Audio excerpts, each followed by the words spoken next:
He was reborn as the weakest race, as a goblin. But this race has an insane passive. He can get stronger by mating. Yeah, you didn't misunderstand. He gets more powerful by having babies. And he can do it with any species. Humans, other goblins, and even elves. Yeah, boy. But don't get your hopes up. If you reincarnate in an isekai, you won't get a power like that. And you'd better hope you don't reincarnate with titans chasing you. Also, it's not like his life is sweet like honey just because of that. Our protagonist has already been captured, brutally tortured, more crushed than the Patriots in the last Super Bowl, to the point they completely broke him. He grew to hate the human race even though he was one in his past life. But let's go back to the beginning so you can see the taste of this revenge. After the chief died, the goblins fought. They were biting each other's noses, is that even right? They wanted to be the new chief. They even wanted the old prey the chief left behind. They could smell mating in the air. But there was one different goblin, who called himself the guardian of that prey. Suddenly he hears something, and runs to see what's going on. A bunch of goblins were attacking the girl. You know exactly what was about to happen. Boy. When they saw the different goblin, they got furious and attacked. But he took out one of his brothers easily. This goblin had a weapon. And because of that, all the others ran off in panic. The girl thanks the goblin for saving her again. The problem is, he wasn't always a goblin. He was a human named Lintian, but he got taken out by Truck Kun. It's always you, huh, Truck Kun? Now he's a goblin, and he has a system, even though it looks like it hasn't been 100% initialized yet. The girl also taught him things about this world. The gods created it and created monsters too. Humans have powers as well, but he reincarnated as the weakest, most despicable monster. Even among goblins he's weak because of his stats. But we can't forget he can get stronger by mating. And this one here already looks like she's got a full belly. Naturally, there are no female goblins, so they need to mate with other species. The problem is, he used to be human, and that feels wrong. The girl says he's different, and that he doesn't want to live with those goblins. Then she talks about a group of knights arriving, and that they'd let him live in the village if she explains. But suddenly he hears goblins coming. He yells for the curvy girl to run with him. A goblin actually shows up, but he was running around saying the humans arrived and that he wanted to mate to get strong. Even at the end of its life, the beast's instinct is to find a hole. With a single hit, he sent his brother to go mate in hell. Looks like the humans really did come. The girl happily says it must be the knights and even cries with joy. Come to think of it, our goblin, even though he's weak, is kinda pot-bellied, right? Suddenly he stops. A man was using a skill right in front of him and wiped out several of his brothers at once. That guy was really strong. He was mad because the goblins tore his new cape. But the problem was his status. It was way too high. Is he really a human? The girl yells that they're there, but our little potbelly just keeps thinking. Suddenly he realizes something is wrong. The knight's sword was already about to cut the girl in half. He saves her, and she falls into a very mating-looking pose. At first, Potbelly thought he might have been mistaken because of the darkness, but he gives off an aura that makes it seem like it wasn't that. The girl claims her name is Kalia, and he says he knows that, but he says she's already been corrupted by the goblins, and might even be pregnant with theirs. She cries and says she wasn't corrupted thanks to him. She says that while pointing at Potbelly saying he saved her, but the knight doesn't care. Potbelly runs. He shoves her, telling her to run, while he grabs the staff. He'll probably die from this hit, but the hit didn't reach him thanks to a golden light. A woman ordered Loder the knight to stop. Kalia asks the saint to save her, begging with all her strength. The saint asks if the goblin can understand what she's saying. This was his chance to get out of here. He says yes. He quickly tells everything about being a human, and not being from this world. After seeing the saint, he's probably wanting her blessings. Loder is impressed, while the saint says he is a gift from the Holy Mother. The blonde woman asks if he really didn't attack her, and Kalia confirms it. So they decide to take the goblin to analyze him later. The saint asks if he accepts, and right away he says yes. With a snap of her fingers, she undoes the barrier. While walking, she orders Loder to do it. The fat guy was about to start thanking her for being saved, but she cuts him off saying yes. Suddenly, Kalia gets stabbed somewhere else, not in the mating spot. What is happening? The one he suffered so much to protect was taken out by her own companions? The saint, with a nasty look and 2 huge melons, says he better pay her back properly when they return. A week after what happened, Loder was giving a speech in the square, talking about having wiped out the goblins. The whole population cheers for revenge. He lies, saying the goblins killed Kalia, but that it's already been dealt with. The saint says the sanctuary will always protect the devoted, and that's how they controlled the masses. The more prayers, the stronger the sanctuary would be. I barely gave the pedal 1 turn and the chain already popped off. Suddenly someone calls out for Saint Evelia. She looks at him with disdain. Our fat guy is completely busted up. He yells furiously, cussing her out with everything he's got. She just praises him for his vitality, for still being alive, but says she's going to test the effects of the poisons on the goblin. That makes him furious. He yells that she fooled everyone and even killed Kalia, but she just stabs him. Kalia was killed because she was seduced by a goblin and spoke on his behalf. That's betrayal against humanity. To Evelia, goblins are just parasites, and he should accept her using his body to help with human experiments. But is he going to die? Was his mistake reincarnating with a human, merciful heart? He was tortured every day just for fun until he was killed. If he had another chance, he'd never trust humans again. He would get revenge on every last one of them. Suddenly he finds himself somewhere else. The system warns him he was the dumbest of all the transmigrators, and offers him the chance to restart. At least the system is honest. Only now he understood that his system had to die to activate. He was offered to go back 1 week in time with his current memories. This was a chance for revenge. With his own hands he's going to get revenge on Loder and Evelia. So he returned to the goblin's nest, but this time with a small boost from the system. The system warns that if he dies again it's all over, and that the humans are coming. He also has the ability to simulate a decision, and he can use it once a day, so he quickly activates it. In the current scenario, the cave has been discovered by Loder, and he needs to escape death. The options would be, warn the other goblins, abandon them and run, and lastly hide and pray that Loder doesn't find him. But he knows that even if he gathers the goblins they wouldn't stand a chance. Even so, to test it, he chose the option that gave him the most system points. But in that simulation, he got killed by the human group for overestimating the goblin's strength, but he gained the 10 points. He already knew he couldn't trust the goblins, but now he has points and decides to open the exchange window. There are various weapons at different prices, but with 10 points he can only buy an elven dagger. That gives him 10% speed and 15 strength. Our former fat guy asks why he still hasn't found Kalia. The system warns that because of his rebirth, some details changed and Kalia wasn't captured. So now he just has to escape and survive. At the cave entrance, some guards say goblins are disgusting. Our goblin pinches his nose and imitates a girl calling for help. The guards get excited to kill the survivor even if they're human, since it's Loder's order. Sneaking in, smiling. He tells the person not to be afraid, but then he gets hit right in the head. The revenge is only just beginning. The wounded soldier starts shaking in pain.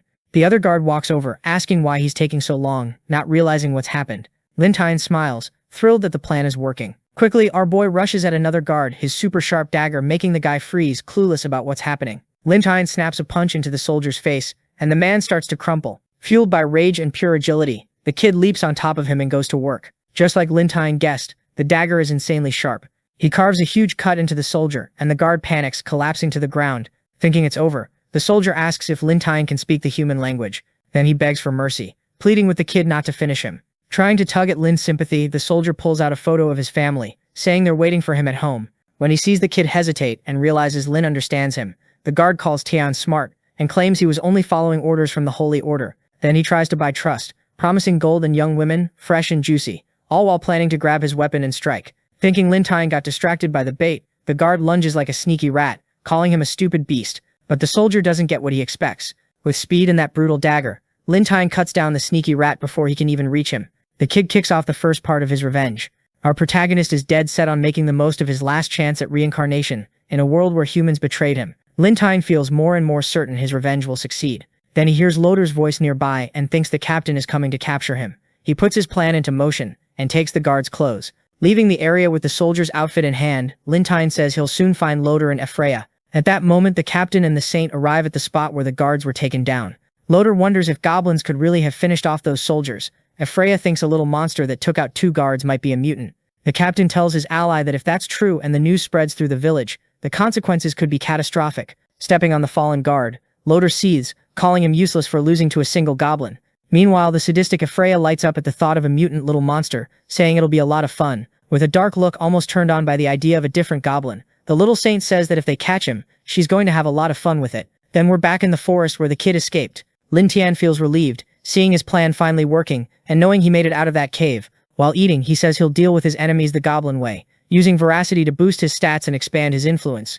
With a dark stare, swallowed by hate, Lin says that in this life he'll make every man's only wish be death, and every woman will desire him and cry at his feet. Hearing the bushes rustle, he wonders if Loder and the others still haven't given up. Then Lin Tian spots someone hooded stepping out from behind the brush. He attacks immediately, not giving the intruder a chance to counter. Startled, the figure trips on a rock. Lin Tian stops short, shocked to see it's a goblin. He can't believe it. He's even more stunned when the goblin speaks, talking and expressing herself like he can. Still, he doesn't drop his guard. Whoever this is, she was hiding. Then something hits him even harder. Lin Tian can't figure out why this goblin has feminine features, because goblins are only male, and that's why they can only reproduce with other species. The frightened female begs him not to hurt her, and says she only came to get water, which makes him suspicious. Lin Tian can't wrap his head around a little monster. Speaking in full sentences, he checks her status and sees something that makes his blood run cold. If a male mates with a female of the same species, he'll become a goblin god. Lin Tian is amazed as he realizes that if he hooks up with her, it could be the perfect chance to become strong enough to face his enemies. Desperate and fearing for her, the girl tells Lin Tian her boss sent her to fetch water, and if she comes back without it, he'll beat her until he's done. She freezes when she realizes a goblin is talking to her and even trying to calm her down. Lin Tian warns her that if she keeps crying, she'll draw Loader and his group straight to them. Still stunned, she asks if he can really speak like she does. He says yes. Lin Tian remembers goblins usually can't speak coherently, which is why she never talked much with the others in her tribe.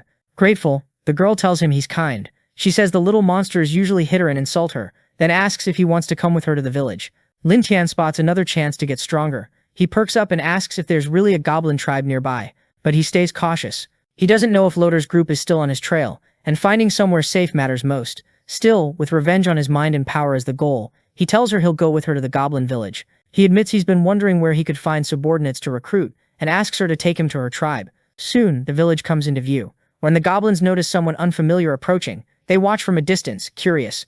Then they start mocking Lin Tian's clothes for looking human, calling him a weird creature. Lin Tian sees an opening to start his revenge plan against this tribe. Determined to earn their trust, he says he's here to join them, and asks them to call their leader. The goblins laugh, saying the chief isn't someone he can see, just because he feels like it. Annoyed, the girl snaps at them, saying Lin Tian isn't a bad person, and telling them not to do anything rash. Then a voice cuts in, asking why the whole tribe is gathered in one place, making so much noise.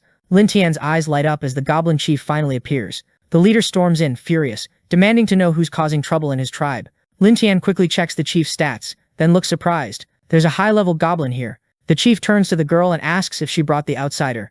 She says she did because he had nowhere else to go. The leader looks pleased and thanks her. Then, without warning, the chief orders the goblins to kill Lin Tian and eat him. The girl panics as the monsters close in. Lin Tian yanks out his dagger. He holds the knife up for the chief and the others to see, and says he knows how to make weapons like it. If they let him into the tribe, he can make everyone stronger. The chief, intrigued, orders them to stop. The leader steps closer, hungry for power. He says Lin Tian doesn't seem to be lying, and asks what kind of weapon he can make. Lin Tian puts his plan into motion. He says that if they can find ore, he can forge simple iron weapons, and with time make something even stronger. To seal it, he tells the chief those daggers would let them defeat monsters, even humans. The goblins erupt with excitement, talking about having meat, not needing to hide in the forest anymore, and how they prefer fresh elves. The chief decides to give Lin Tian a chance. He orders the tribe to find iron ore for 3 days so Lin Tian can make the weapons, and says if he fails, they'll finish him off. Then the chief points at the girl. She's going too, and if Lin Tian can't deliver, she'll die with him. After giving the orders, the leader leaves. Lin Tian hugs the girl and mutters that the old guy is cruel, not even sparing his own people. He says he'll have to make some weapons to buy time and get stronger. With that, he moves toward his goal. With a few goblins and his new friend, Lin Tian heads out to search for iron ore as ordered. Then the girl tells them to wait, saying she's exhausted because they've been walking all day. Annoyed, one of the little monsters kicks the girl. Furious, the goblin hits her, calls her ugly, and says if she doesn't find ore, he'll finish her off. She promises she won't complain anymore. The others pile on too, hitting her, calling her lazy, laughing, saying they'll finish her off. Out of nowhere, our boy hurls a rock and nails the little monster who is kicking her. Defending his new friend, Lin Tian tells them he brought them to find iron ore, not to fight. He's fed up too. He already explained what to look for, and if they want to live, they'd better start obeying him. Otherwise, they'll all be finished off by his dagger. The little monsters start trembling. They back away from the girl, muttering that the guy will finish them off with iron weapons.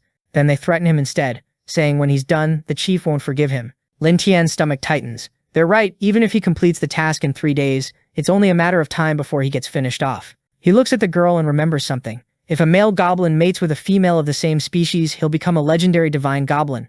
Seeing her shaking, he tells her not to cry and calls her Lula. He steps closer to calm her down.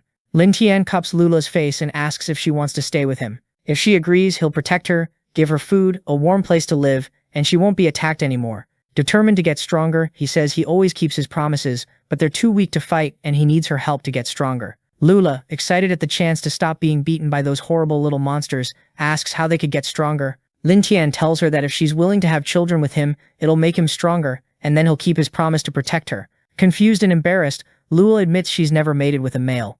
Lin Tian tries to reassure her. If she agrees, she won't need to worry. He'll take care of the rest. Then something unexpected happens. Lin Tian leans in and kisses Lua. He takes her hands like he's starting some playful game. Willing to help her friend get stronger, Lua begs Lin Tian to let her have his babies. When he tries to have children with her, the system tells the reincarnated guy they'll have 7 children, and that this will increase his level cap. It also says that because of the increased cap, he receives +9 attack, +100 HP, and +10 defense. Lin Tian's physique shifts completely. After the upgrades, he checks his strength stats. Muscular and thrilled, he says he didn't just level up, his body changed too, and now they'll have a better chance of defeating the goblin priest. Right after that, he takes off the clothes that don't fit anymore. He comforts Lua and tells her that now she belongs to him, and he'll protect her like he promised. Lua looks at him with love and calls him kind. Then they hear screams and cries for help from the goblins searching for iron ore. A huge magical wolf bursts out, attacking a little monster running for his life, clutching something in his arms.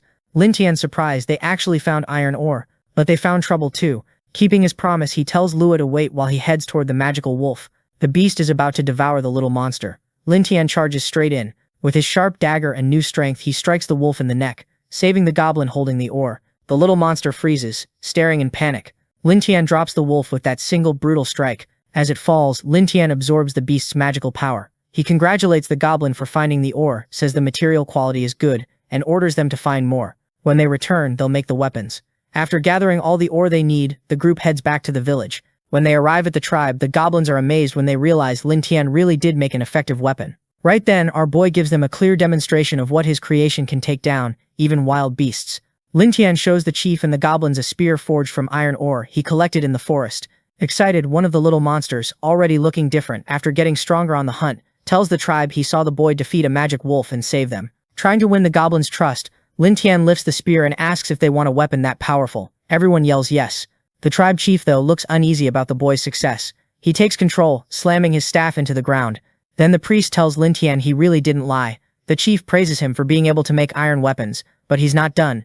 Trying to prove the boy isn't some hero, the leader tells Lin Tian that if he wants to stay in the tribe, it won't be easy. He'll have to make 50 more spears in just 2 days. After the chief demands an almost impossible number in such a short time, the goblins start whispering about how awful he is, comparing him to humans. Lin Tian meanwhile looks pleased. His plan to win over the little monsters is working. To the leader's surprise, our boy delivers all 50 spears right on time. Lin Tian tells the chief the weapons are finished and delivered, and the goblins celebrate his success. Seeming happy to see him pull off the near impossible, the leader praises him again. Then the priest announces everyone will eat meat to celebrate Lin Tian joining the tribe, sending the little monsters into a frenzy. Everything is going exactly as the boy planned. Everyone's thrilled for a big meat feast. That's when Lua hands Lin Tian a piece of roasted meat, saying it's especially for him, an offering from the priest himself.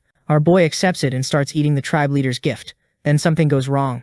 Lin Tian starts to feel sick. Worried, Lua asks if he's okay, as the boy chokes after swallowing the meat. The tribe chief quickly approaches, and the girl freezes in fear. The treacherous leader sneers, calling Lin Tian stupid for trusting him. He says he knew the boy was ambitious, and that challenging his authority will only get him killed. Then the chief puts his hand on Lua's head, holding the girl, convinced Lin Tian is too weak to protect her. The priest asks the boy if he really likes that female. Seeing Lin Tian cares about Lua, the leader tells him to enjoy watching her throat get cut, calling her a traitor. Determined to make an example of her and teach Lin Tian a lesson, the chief says he'll do it so the boy never shows off in front of him again. It looks like Lua's end has come, right there in front of the priest's sharp claws, but then Lin Tian stands up. In a flash, he strikes the chief's arm, shocking everyone and saving his companion. The leader, so confident a second ago, turns pale, trying to understand how the boy, supposedly weakened by poison, could move like that. Sarcastic, Lin Tian mocks the old man, calling him stupid and treacherous for falling into his trap. He tells the priest he already knew he'd try to poison him, and he only played along to make him believe it worked. Realizing he's been fooled, the old man explodes with rage, missing an arm and desperate to finish Lin Tian. The leader charges. Our boy squares up, ready. Quick and agile, Lin Tian slips past the attack and lands another blow on the tribe chief. Now it's the chief who looks finished, and Lin Tian, with his super sharp dagger, is the one who'll end it. After dodging the old man's strike, our boy counterattacks and cuts off the treacherous rat's head. Just like that, the old goblin's tyranny ends. The moment their leader is decapitated, the little monsters panic, unsure what happens next. Lin Tian steps toward them, and they shrink back, fear rising with every step. Then he says what matters. From that moment on, Lin Tian declares he is the new leader of the tribe. He tells the goblins he'll lead them to attack the elves and the humans. Raising his powerful dagger, our boy promises them they'll have meat forever under his rule. The goblins go wild over their new boss's promises and start cheering. Lin Tian points at the old man's body and offers it to his soldiers as a celebration gift. Before long, the little monsters swarm the dead traitor. Mindless and starving, they devour the former leader, executioner. Lin Tian stays cold and determined. Taking over the tribe is only the beginning of his revenge. Next, he'll make the elves raise a stronger generation for his tribe. But something is watching, slipping through the bushes. A beautiful elf spies from the forest's edge, horrified by what she's seeing. Nearby, a strange structure sits high in a tree, with goblins hanging from it as a warning to intruders. A girl brightens when she sees her princess has returned. The spy is an elf princess. The girl asks her to wait because the matriarch is busy, but the young woman insists she has an urgent report. The princess pushes open the door to her mother's chambers, saying she has something important to report about the magical eastern forest, and walks into something she didn't expect. Inside, Kasana finds the curvy queen being courted by several male elves. Kasana freezes, mortified to catch her mother fooling around while danger closes in. Before Kasana can back out, the queen tells her to wait and asks what could be so urgent that she barged in like that. Kasana repeats that she has an important report about the goblin tribe in the forest. Curious and arrogant, the queen scoffs.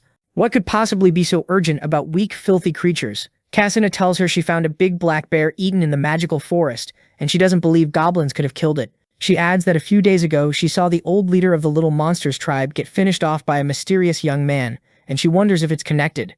But her mother only seems to care that there's a new chief. Still arrogant, the queen orders Kasana to take elf soldiers and organize an operation to deal with a possible threat and not to kill them all at once. Stroking a male elf as she speaks, the curvy, beautiful leader explains that goblin hearts are valuable ingredients for potions used by the tribe. Kasana, burning with embarrassment, says she understands the importance of keeping some little monsters alive.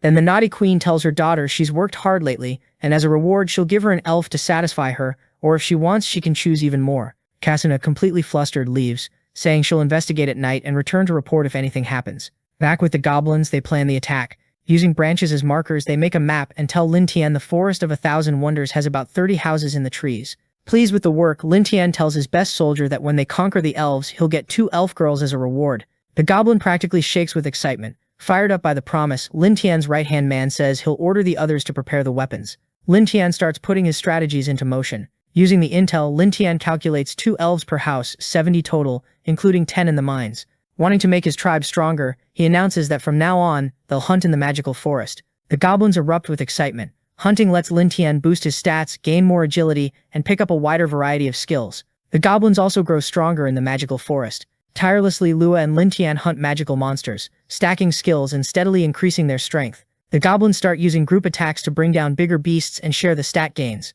With the tribe's Devour skill, they absorb ability after ability, raising the overall level to 18 and total power to 250. Lin Tian analyzes the numbers and concludes each elf has around 200 strength. That means the goblin tribe's total power has already surpassed the elves overall. Still, he's invading enemy territory, so he plays it safe. Lin Tian uses the system to simulate an attack and study the results. At his request, the goblin's life simulation begins. Lin Tian leads the goblin army, now massively stronger toward the elves, confident the attack will succeed. Because of Lin Tian's overconfidence, the little monsters walk straight into an ambush. They get caught in a trap and wiped out. Our protagonist is captured by the elf matriarch and hanged in the Forest of 1,000 Wonders as a warning to the other goblins. Long story short, the system says Lin Tian thought he had everything under control, but he was already in the enemy's hands. In disbelief, he can't accept the outcome after what the simulation showed him. That's when Lin Tian realizes the goblin tribe has been watched the whole time, which is how the elves set up the ambush. Strategic now. The new leader tells the soldiers the little monsters have sharp hearing and smell, and orders everyone to focus and find clues about the spy. Soon, he picks up something hidden in the forest. Using his magic power, our boy spots the spy behind a tree. On a beautiful moonlit night, without realizing she's been found, the princess and her soldiers pull back fast, planning to inform the matriarch about a possible attack. Then several shiny arrows fly toward the fugitives. Somehow, one nails the princess right in the butt. Kasana screams in desperation, unable to believe she's been captured. Right after that, she drops to the ground. The beautiful princess panics when she realizes she's paralyzed by the arrow, just like her soldiers, while the goblins praise Lin Tian for hitting an elf. Worried, our boy wonders if the prisoner's body is reacting strangely because of the poison. Sarcastically, Lin Tian tells the princess he didn't think it would be this easy to capture them. Please, the plan is going even better than he imagined. He tells Kasana they showed up at the perfect time. Then the new goblin leader orders them to bring all the elf prisoners back to the tribe. Back in the village, one of the little monsters yells to throw water on the elf, saying the boss has arrived. Kasana looks completely worn out as Lin Tian approaches.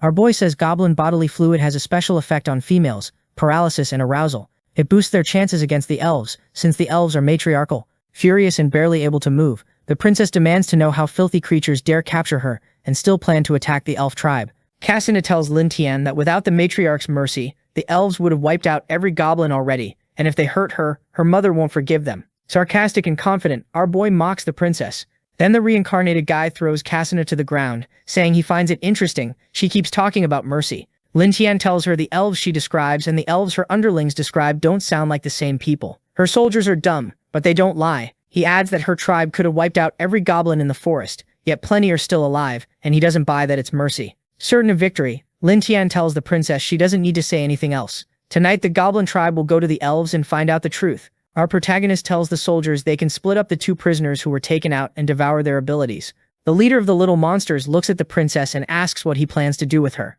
Not imagining what's coming, Cassina gets desperate and begs for mercy, but she'll be the next one to get pounded by the future goblin god. After messing around with the princess, Lin Tian's stats go up, unlocking new abilities. Back in the elf tribe, the matriarch looks insatiable. Her subjects beg for a break, saying they can't keep satisfying her because the tonic ran out. The naughty queen says they should have captured more goblins the last time they went hunting. The exhausted subjects stumble in after catering to the matriarch's desires, and she asks about Cassina. One elf says she still hasn't come back. That same soldier asks the tribe's mother if she wants them to search for her daughter and use the chance to finish off some goblins, leveling up the warriors. Worried, the matriarch agrees, saying he'll take some soldiers to support Cassina against the little monster's tribe. Then someone arrives and says the queen's daughter won't be coming back, leaving her terrified, unsure who it is. In the darkness, Lin Tian appears and fires arrows toward the queen. The matriarch soldier takes one right in the forehead. Desperate, the queen catches the next arrow before it hits her. Accompanied by his loyal soldiers, Lin Tian tells the queen he captured her daughter, and that soon Cassina, sarcastically, our boy tells the matriarch that this way, now they'll be a family. Brave, the queen refuses to surrender and grabs a sword to defend her people. She demands to know what Lin Tian did to her daughter. He just mocks her again. Furious, the matriarch charges, swearing she'll finish him off. Lin Tian dodges her attack without any trouble, and tells her the elf tribe is already surrounded. If she surrenders, she might be treated well. Then the stunning elf matriarch freezes, paralyzed by the goblin's poison. Lin Tian tells her the arrow was coated with the little monster's fluid, and it causes paralysis in elves. He advises her to stay still. In that moment, the horny matriarch realizes how easily she was captured. Lin Tian says he heard her talking about upgrade tools and excitement tonics, and he figures that was the goblin's plan for the elves. Facing the blade of her future owner, the matriarch realizes she's staring at the new leader of the little monster's tribe Cassina mentioned, the one she didn't take seriously. The queen flinches when she hears screams for help outside her treehouse. Lin Tian tells her time to decide is running out. He drags the tribe's mother to the window so she can see he's not kidding, then tells her now is the time to talk about cooperation. The queen can't believe what's happening outside her quarters. The elves scream and beg their tribe's mother to save them, saying they don't want to be taken by the goblins. The matriarch grows more desperate by the second. Furious, she demands to know what they did to her village. Lin Tian says that right then the little monsters aren't weaker than the elves anymore. He reminds her that when the elf tribe was strong they wiped out the goblins, and it's only natural the little monsters would take revenge once they got stronger. Lin Tian says he needs more strong goblin warriors, and that's why they still need the elves. As for what happens to them after they've been used, he says it depends on the tribe mother's attitude. The naughty queen finally surrenders, begging for mercy so they'll spare her children and let everyone live. The matriarch kneels before Lin Tian. The beautiful queen agrees to stay and let her elves have children with the goblins, making them stronger. Back in the little monster's village, Cassina is devastated to see that even her mother was captured. The queen apologizes to her daughter for not believing they could be defeated. The matriarch says that right then only defenseless women and children were left to preserve the elves' bloodline. Then she adds that all the elf girls had already played with the goblins. Trying to calm her daughter, the matriarch says that from that moment on they can only survive inside the little monster's tribe. Lin Tian tells the queen and her daughter he'll take care of them all and give them 3 meals a day. But if they have bad intentions, they shouldn't blame him for being cruel and finishing them off. Thinking about what's best for everyone, the matriarch says she got the message. Then the queen tells Lin Tian she has a request. She says they're all her children and asks if he can take care of them. Right then Lua shows up, struggling to handle so many elven and goblin children. Lin Tian understands the matriarch is like this because of the infinite maternal love attribute elves have. Lua calls for the tribe leader, saying she can't take care of all those kids alone. So Lin Tian grants the matriarch's request and lets her take care of the elven children, confident those babies will bring considerable strength to the tribe in the future. With the goal of getting stronger, our boy uses the system to view his status. Looking over the stats, Lin Tian wonders if his qualification has already been unlocked to the highest level, because recently the values he got were converted into attributes. He concludes that right now, he just needs to keep having children to directly increase his power. He looks over his tribe and sees everything is going according to plan. Lin Tian is sure his current strength is already enough to finish off Lopaloder. Little by little, more elf babies with goblin looks are born, but the elf girls feel disgusted after giving birth, begging them to take those terrifying little monsters away from them. Our protagonist asks Lua how many babies have been born so far, and the girl answers that it's between 30 and 40. Next, Cassina shows up desperate and in a lot of pain. Lin Tian looks worried because the princess is pregnant with his child. He rushes to her as she screams through labor. The queen tries to help her daughter, begging the princess not to give up, Terrified for her firstborn, the matriarch pleads with Lin Tian to help deliver the baby, since it's Kasana's first time giving birth. Lin Tian wants to help, and he's worried about Kasana and the child, so he tells Lua to spread the princess's legs. Seeing he's about to help her daughter, the matriarch asks if he really knows how to deliver a baby. He says he knows enough. Kasana doesn't believe him, and says she doesn't want him touching her. Annoyed, Lin Tian tells her to shut up, saying the kids are his too. In the end, he delivers the baby and says the princess is fine now. Afterward, Lua praises Lin Tian for saving Kasana's life. Lin Tian stays humble and says it was nothing special. Then they hear screams from another cage. Lin Tian finds goblins panicking over an elf begging for help because she had just given birth. Something feels off. With his dagger in hand and the matriarch beside him, Lin Tian hurries to the cage where the goblins are trying to take the elf by force and orders them to stop. He warns them to wait until the females recover completely or they'll face consequences. He also orders that from then on, each elf will get an extra portion of fruit on top of the usual. Stunned, the matriarch says he's different from ordinary goblins. Lin Tian tells her the better they behave, the better the treatment will be. Again, Lin Tian uses the simulation to see what his revenge plan looks like after that. It says that after a lot of effort he wins over the elf tribe, gets all the elf women pregnant, and they give birth to goblins with stronger attributes. As the village numbers grow, Lin Tian decides it's time to get revenge on Loder and the others. He sneaks into Brighttown alone and finds the group. After the simulations, the system gives him 3 options, each with a different score tied to its ending. Lin Tian wonders if he really found them, and remembers his current strength is basically the same as Loder's, so he can't underestimate Loder's companions. Believing his attributes are enough to defeat the Lord, Lin Tian chooses option 1, going alone against them. The system says Lin Tian finds Loder, and nearly finishes him off, but then the captain's master appears. The human sword saint saves the Lord.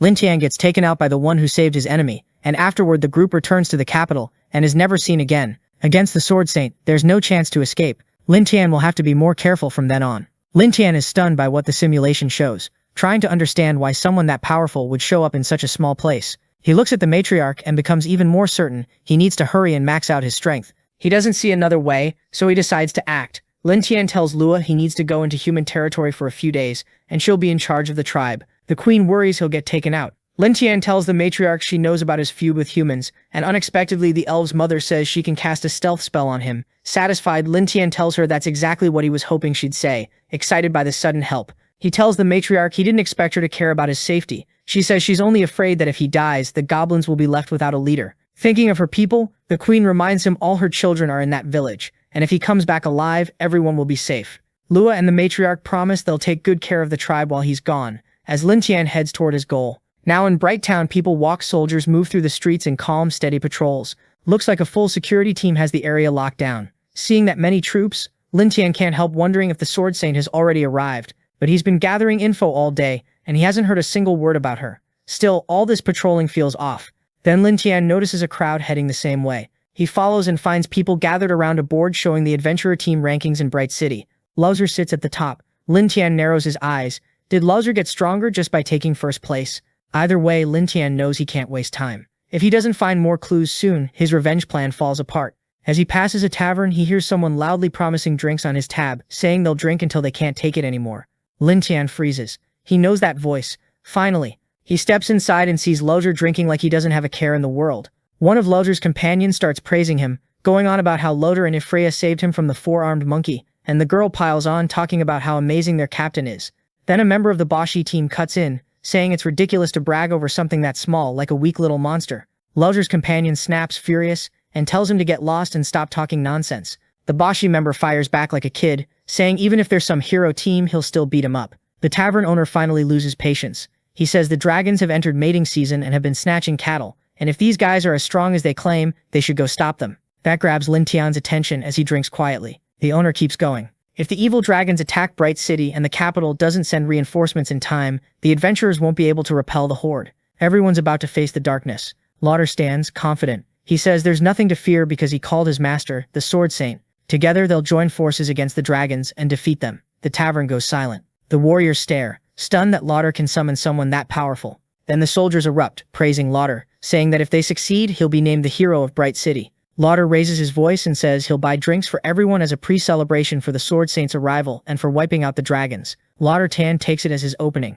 If beasts are coming to the city, he can use that chaos to strike. He turns and leaves. Lauder notices him heading out even after the offer of free drinks. He calls out, asking if Lauder Tan isn't going to stay and drink. Lauder Tan doesn't even pause. No, cold and direct. He tells Lauder there will be more chances in the future. Lauder frowns, confused. Who turns down free drinks?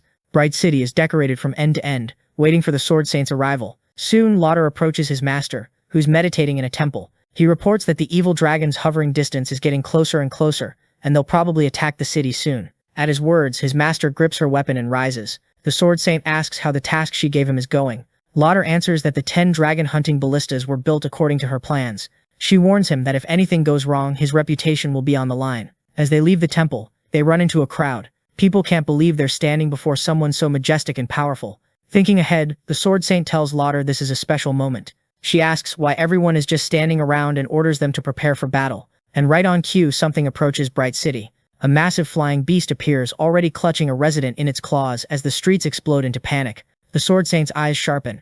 That's a scout dragon. She says when it shows up, the full dragon horde follows soon after. She orders Lauder to take his companions and follow her to the walls. Elsewhere, a goblin rushes to Lin Tian and tells him a dragon has arrived in the city. The little monster says he went to check, and there are soldiers crowd the wall, asking what they should do. Cold and calculating, Lin Tian says it's time to attack. The enemy is almost here, so for now, they wait. Like a true strategist, our protagonist, along with his high-level goblins, decides to enjoy the show. Several dragons fly straight toward the shining city, but a beam of light suddenly slams into one of the flying beasts, right in the wing. Lauder and Ifreya stare, shocked by what those weapons can do. The Sword Saint, after striking the dragon and demonstrating the crossbow, asks a soldier if he understood how to use it. The soldiers ready themselves and fire with the weapons the master provided. The flying beasts start dropping one by one, pierced by the crossbows. The warriors cheer at how effective the weapons are against dragons, but then something else draws every eye. Something terrifyingly powerful approaches the shining city. People collapse, clutching their heads, saying it hurts. Lauder and Ifreya go pale, like they already know what monster is coming. Then the golden-purple mother dragon appears. The soldiers freeze, muttering that those weapons won't be enough to defeat her. Eyes locked on the city, the beast looks furious. The mother of dragons gathers herself and prepares a devastating attack, then blasts flames at the wall. The soldiers with the dragon-killing crossbows break and run, shouting that the city is going to fall. But something unexpected happens. A powerful magic circle appears, and someone tells them not to panic. The saint steps forward and declares she'll fight the mother dragon herself, ordering everyone else to keep defending the city. The master raises her sword and creates a huge protective field. The barrier doesn't just block the mother dragon's attack, it also stops the other beasts from striking the wall. From the top of a mountain, Lin Tian watches, cautious, waiting for the right moment. He isn't surprised the saint can defend the city from the mother dragon's flames, not with her stats. Still, he admires the insane power the massive beast showed, appearing and attacking immediately. Lin Tian checks the Sword Saint's impressive stats, and understands why she erased the mother dragon's attack without trouble. He points out that Lauder's master is seriously powerful, and he feels more at ease knowing he won't need to fight her for his revenge. He says the mother dragon is weaker than the saint, but makes up for it with endurance. Even if the master can land hits with her sword, she won't defeat the beast easily. With the saint tied up fighting the mother dragon, Lin Tian calls it the golden chance he's been waiting for. Determined, he says the moment to get revenge on the human race has finally arrived, and orders the goblins to follow the plan and enter the city. While the capital is being invaded by dragons, no one realizes another danger is closing in. Lauder says the flying beasts are hard to deal with, but he has to thank his master's teachings. Thanks to his teacher, the captain says he's now a dragon slayer. Then, to Lauder's surprise, a resident sprints up in a panic, screaming that goblins are invading the city. We see the captain's team still fighting dragons, and Lauder insists the little monsters are dumb, but he doesn't believe they're stupid enough to attack the capital. Then another resident comes running, with several goblins right behind her. Seeing the little monsters for himself, the captain realizes he's in trouble. Like a true hero, Lauder orders his companions to handle the remaining dragons, while he and Ifreya take out the goblins. A little monster spots the capital's heroes and bolts. Furious, Lauder yells for them not to run, but the goblins plan that escape. And just like that, Lauder and Ifreya are captured by the little monsters, exactly as Lin Tian intended. The captain's companions shout that they're coming to save him, but they can't get close with so many goblins surrounding them. Then the vengeful Lin Tian appears without the warriors noticing. Right in the middle of the fight, Lauder tries to warn them about the danger behind them, but before the warriors can even defend themselves, Lin Tian takes two of them out easily with his super sharp dagger. At that moment, Lauder and the Holy Maiden are desperate when they seeing a goblin take down their companions with that kind of agility. Our boy strolls up and sarcastically mocks the two prisoners, saying he can't believe they got captured so easily. Brave and furious at his warriors getting taken out, Lauder yells that he's going to finish off all the filthy goblins. Lin Tian kicks the captain and tells him to look around and stop talking nonsense. Then our boy orders the little monsters to take Lauder and Ifreya through the sewers and out of the city, while the rest follow him to the walls to wipe out the beast riders. In the middle of a battle against the Dragon Mother, the Sword Saint hears cries for help from the capital and can't believe the goblins chose that moment to attack. Next, that huge shadowy beast mocks Lauder's master, saying they're in trouble. Right then, the Dragon Mother and the Sword Saint lock into a relentless fight, showing her power and mocking the Queen of Beasts. Lauder's master asks if she's struggling, then slams her with massive force and puts her in a tight spot. Taking control, the Saint says the Dragon Mother is already basically defeated, and wonders if the warriors managed to deal with the dragons and the goblins.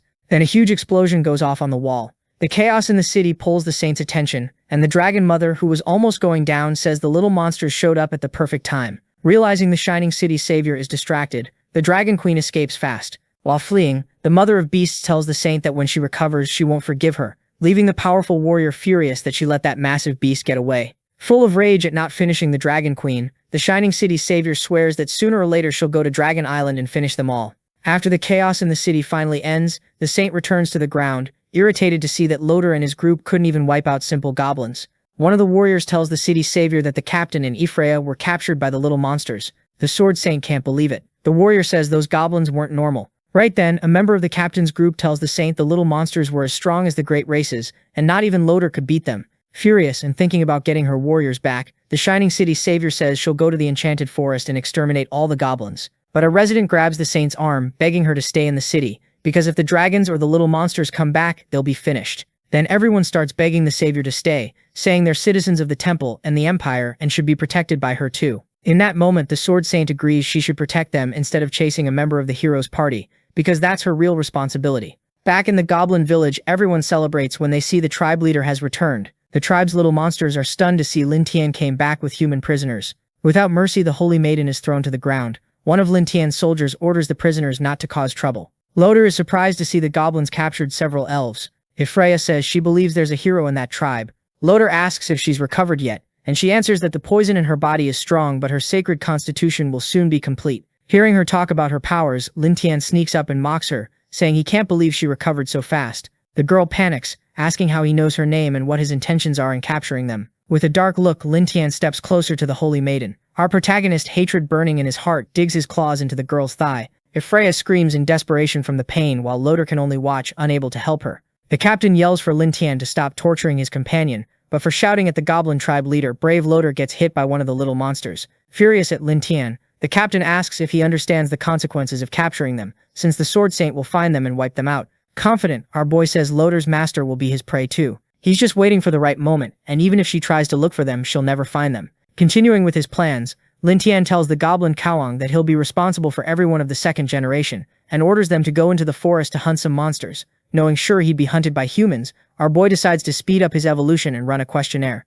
With Loge stepping on his chest, Lin Tian asks the captain if he likes capturing goblins and torturing them in secret, like they did to him in another life. Loge snaps like he has no idea what the kid's talking about. Lin Tian gets annoyed, says the captain's answering way too slowly, and decides to take action. With hate burning in his heart, our boy cuts off his enemy's ear. Lojta curses, yelling that it hurts like hell. Fueled by rage, the captain tells Lin Tian everything they do is to protect the human race, and that his duty is to wipe out goblins, cursed creatures. Sarcastically, the kid mocks Loder's claims, saying they probably hunt the little monsters to boost the hero's party stats. Like he knows them inside out, Lin Tian says it's easier to finish off prisoners along with the monsters than to save them, and asks how many humans have already died because of that justice.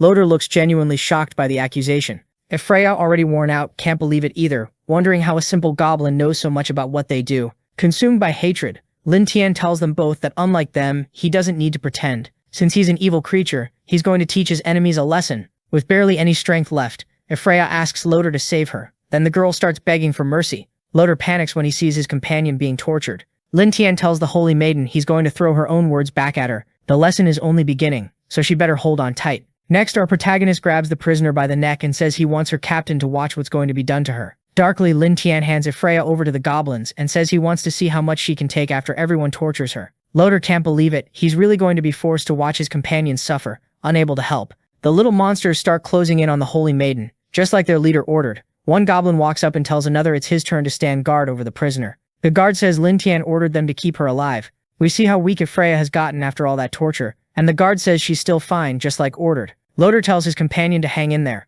The girl, barely holding on, tells the captain not to worry because she isn't suffering. The guard shuts the prisoner down, saying he has no right to speak, and steps on his head. Meanwhile, the elf queen, caring for her baby, asks her daughter if Lin Tian really holds a grudge against humans.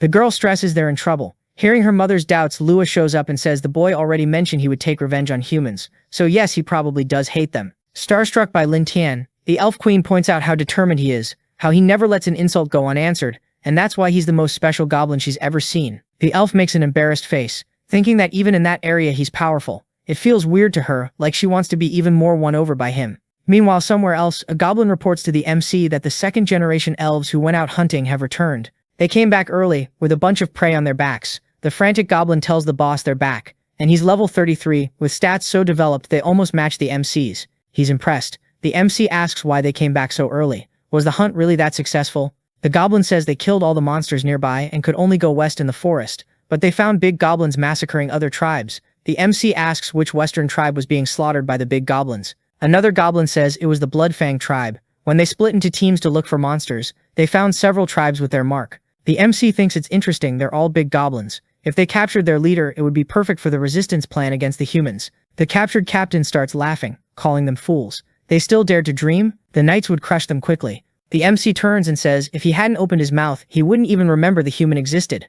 The goblins move toward the captain, but the MC says there was still another human there. The captain asks desperately what they were planning. A goblin grabs the human captain by the mouth, saying it's finally his turn, and that his skin is way too soft, driving the captain crazy. Evlia stays silent, forced to watch, and a few hours later, the captain is exhausted, face down, completely passed out. Night falls. A goblin asks Lin Tian if they're going to attack the big goblin's tribe. He confirms they are, and that they'll capture their leader too. He's even thought of a new name for the tribe, Mad Sky Tribe. The goblins start yelling and celebrating, calling him powerful. The tribe has a name now, and they chant it non-stop. An elf says they must be strong, defeating so many tribes, but the protagonist says there's no need to worry. He's confident. He still has an ace up his sleeve he hasn't used. And with that, we see Evlia tied up and almost completely naked. The next day, the protagonist watches from a spot with a perfect view. It's time to see their power. He's aiming at the Bloodfang tribe in the enchanted forest. There are a lot of big goblins, but he thinks they can handle it. He sees the leader approaching and notices the goblins look terrified. That's impressive. The leader of the Bloodfang tribe is a goblin hero. The MC sizes him up. He doesn't seem that strong. With a combat power of 900, a dozen goblins would be enough, but capturing him alive will be hard. Paralyzing poison won't do much to a big guy like that, so he needs another solution. If he can use the binding magic Evlia used on him, that should work. He decides to go see her. Back at the Mad Sky tribe, a goblin approaches Lin Tian and says he did what he ordered. The human is almost finished. The MC congratulates him on the good work. The girl begs to be put out of her misery, saying she'll redeem herself before the Lord. The MC wipes her wounds with a warm cloth. She asks who it is, still not looking back. When she turns and sees the protagonist, she starts screaming for him not to come closer, shaking. She screams that she's going crazy. That thing was a demon, that she's in so much pain. The MC slaps her, grabs her from behind, and hugs her, saying the punishment is over. She cries, asking if it's true. He pulls back and says he does what he says, but she needs to choose her faith. She asks what faith. He tells her to choose between believing in God or believing in him, becoming his pet, and escaping the non-stop pain. He says it while stroking the top of her head, and she trembles. Evlia has already decided. The next moment, she takes a deep breath and starts licking the protagonist's fingers. He says, "Very good, Evlia," and caresses her face. Lin Tian says that from now on he'll be her only master, and she'll be called Puppy. Evlia gets on all fours, barks, and calls the MC master. He picks her up and carries her to a well of warm water. He takes off her clothes and bathes her. The pleasure makes her say she'll do anything for him because he's good to her. He says that's perfect, and keeps bathing her. Then the protagonist says he wants to see Evlia use the Holy Light imprisonment skill. She asks what that is. After the bath, he shows her a book and she asks if the Holy Prison is that thing in there. Evlia focuses and starts a prayer. Her body lifts slightly as the power channels through her, and then a gigantic prison appears in front of her. The MC is impressed by her power. They walk through the tribe's prison. The captain senses them and starts yelling for Evlia to attack the MC and heal his body as fast as possible. The MC says she gave herself to him willingly. The captain doesn't believe it. She's the daughter of the leader of the Holy Church. She wouldn't give in that easily. The MC orders her to kneel and say she's doing all of this of her own free will. She obeys immediately, kneeling and smiling at him. The captain gets desperate at the sight. He leans toward the bars, smiling and drooling with hatred, saying the MC's actions will make the goblin race disappear from the world. The only purpose of the goblin's existence is to be wiped out by humans. The Holy Church would eliminate them all. Lin Tian hadn't expected Evlia's identity to be that, so he thanked the captain for the information and told the goblins to give him a hard time. He called Evlia and told her to get out of there. Now it was time to handle other business. As they left, the MC said they were going to take control of the Blood Prey tribe.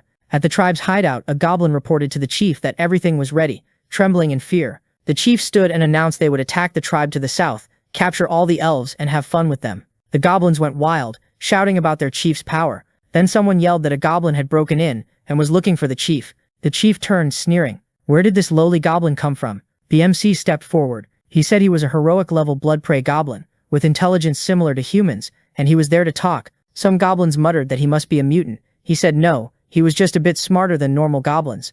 But there was no time for small talk. He said he was the leader of the Mad Sky tribe, and he was taking their chief with him. The rest of them had two choices: submit or die right there. The chief asked if he was the chief of the tribe that breeds elves. The MC said his genes were good, and told him to come with him. The hero goblin called him an idiot. He shouted for him to shut up, then grabbed the protagonist's entire head with one hand and lifted him by it, sneering that he hadn't expected him to come straight to him. Once he finished off the MC, the whole tribe would be his. The goblins roared for their chief to crush him. The MC didn't even flinch. He said talking was pointless. If he didn't want to capture the living Bloodfang tribe chief, he would have already finished him. With a flipping strike, the protagonist sliced the goblin's hand off. The chief screamed in despair, crashed to the ground, clutched his arm, and ordered his underlings to destroy the protagonist. The goblins rushed in to avenge him. Lin Tian snapped his fingers. Come out now. A knife punched through a Bloodfang goblin's chest. Mad Sky goblins shimmered into view, emerging from their invisibility skill. The enemy goblins shouted, asking how they could appear without making any noise. The MC's servant answered, silent steps. Then he yelled for them to wipe out all the Blood Prey tribe goblins. That was the chief's order. Panic spread. Warrior goblins were everywhere. Everyone had walked into the MC's trap. He'd used the negotiations to keep their eyes on him and leave them exposed. The goblins were no match for the chief, so he tried to run. Even as he fled, he screamed that he had to kill the MC first, then charged back in to punch him. The MC stood with his arms crossed and only said one word, Evilea. She began casting Holy Light Prison. A glowing cage snapped into place, trapping the hero goblin. He froze, confused. It was a light spell, and goblins couldn't use light magic. Then, full of hate, he saw something that shocked him even more. Evilea knelt at the MC's feet, calling him master. He praised her, saying she was a good girl, and that she'd gotten even stronger after switching to his side. She thanked him for the praise. Time passed. The hero goblin hung chained in light magic, cursing the MC as a bastard, while Lin Tian told him to be a good breeder. Back at the tribe, the goblin chief was chained to a rock. The MC said taming him had taken a lot of work. He wiped his knife clean and said he was done. Now the chief wasn't a threat anymore. The captain was impressed they'd captured a hero goblin, and wondered how Lin Tian pulled it off.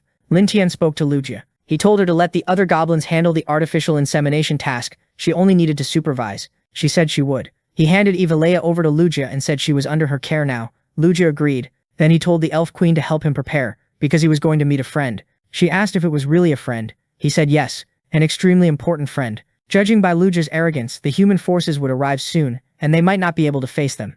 So it was time to visit the Dragon Mother. Dragon Island was at least 100 kilometers away, and the fastest way to get to Dragon Island was to lure a dragon over. The MC left several dead oxen on the seashore. With that much blood in the air, a dragon would show up soon. He hid inside one of the carcasses, like Luke Skywalker keeping warm on Hoth. The dragon swoops in, grabs the oxen in its claws, and takes off at full speed toward Dragon Island. When it arrives, it drops the oxen into a hole. They slam into the ground. Somehow the MC doesn't turn into ground meat from the fall. He crawls out of the carcass and realizes the dragons don't hunt just for themselves. Now he just needs to find the Dragon Mother. Something speaks from behind him about something weird mixed in with the food, and it freaks him out. A purple dragon steps forward and says she recognizes him. He was the goblin boss who attacked the Tribe of Light the other day. Why was he sneaking around on her territory? Did he think she couldn't eat him? The MC tells her to wait. He wants to propose a deal. The dragon finds that interesting. A little goblin offering her a deal, and she starts transforming into her human form. The female dragon says if it's something nice, she might decide not to eat him. He tells her she wants revenge on the Sword Saint too, so he proposes an alliance as payback for him freeing her the other day.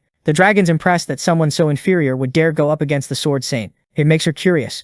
She's almost twice his size, stands next to him, and asks how he plans to defeat that woman. He says it's simple. Send her dragons to harass the Village of Light every now and then. She asks about them. What would the goblins do? What can a bunch of little goblins do to challenge that crazy woman? What's his plan? She lifts a finger under his chin and says facing the Sword Saint head-on won't work. He says they have to attack her mind. Breaking her spirit is the best way to defeat her. The Dragon Mother laughs and says she gets it. Using the goblins to wreck things without losing any of her soldiers sounds way too perfect. The protagonist asks if they have a deal. She says yes, and admits she didn't expect to meet a goblin as clever as him. The more she looks at him, the more she likes him. She licks her lips and asks if she should give him a little reward. The MC freezes, realizing female dragons are in mating season. The Dragon Mother also realizes his body is way too small for her. Since that's the case, she'll give him another reward first. She looks ahead and asks which one she should choose. Back at the Crazy Sky tribe, Loader is crucified in the middle of the tribe, with heavily armed goblins nearby. He's been there so long and the guard still hasn't come to rescue him. If he doesn't escape soon, he's going to lose it. But he has no idea how to get out. He remembers goblins aren't very tall. If he could reach a higher spot, maybe he'd have a chance. Then he sees something that terrifies him. A dragon. A flying dragon. He screams at the goblins to let him go, fast, because he doesn't want to get burned by dragon breath.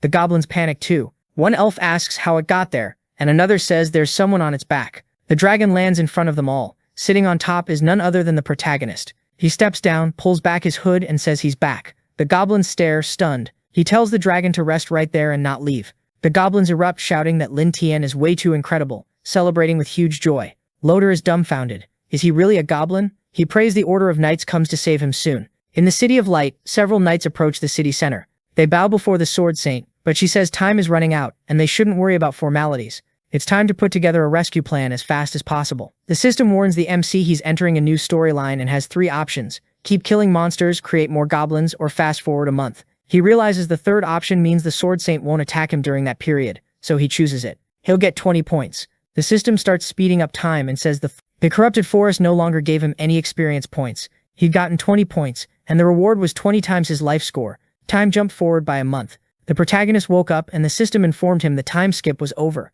He got out of bed, still thinking how weird it felt for time to just pass like that. The system congratulated him for reaching level 50 and earning a total score of 1000. His stats had risen a lot, but his overall strength hadn't. Lua burst into his room, yelling that all the newborn goblins didn't make it. It completely wrecked him. He ran out with the goblin woman. The elves were holding the babies who'd already passed on, crying over their bodies. The protagonist asked how it happened. He grabbed an elf and asked if anything had happened. She said she didn't know what went wrong. Only 3 newborns were left, and they were terribly weak. Louder started laughing, calling the goblins brainless idiots for thinking they could raise a powerful generation. The protagonist said it sounded like he knew why the newborns were lost. Louder said the higher a goblin's level, the harder it was for the pups to survive. He couldn't rule the world with a reproduction skill. The MC thanked Louder again for the valuable information, even if it came way too late. He turned his back and told the goblins he was all theirs, but they shouldn't finish him off too fast. The goblins thanked him for that. Louder yelled that he was cruel, that he'd become a vengeful spirit and never forgive him. The MC thought it was too late to raise a new generation of heroes, but they needed them to fight the Sword Saint. Without them, it would be tough. He started wondering how he could evolve the goblins quickly. Right then, the dragon landed behind him. She walked up to the MC like a cat and started rubbing her head against him, and he wondered what was going on with her. The dragon was entering a transformation state while she was in heat. This situation was special for him, so she finished transforming. So that was the special situation. The gift the mother dragon had left for him. The female dragon started coming on to the MC, and he got nervous. She jumped on him, knocking Lin Tan to the ground. With a love-struck face, she straddled his lap and licked her lips. The system warned that he'd unlocked a new achievement, and this time his stats increased a lot. The protagonist was recovering from the growth session he got from the dragon. She was just 1, but she was insanely fierce and thirsty. So this was the power of dragons. He'd already become kind of a hero. He could grow just by drinking her blood, but she wanted to do that with him.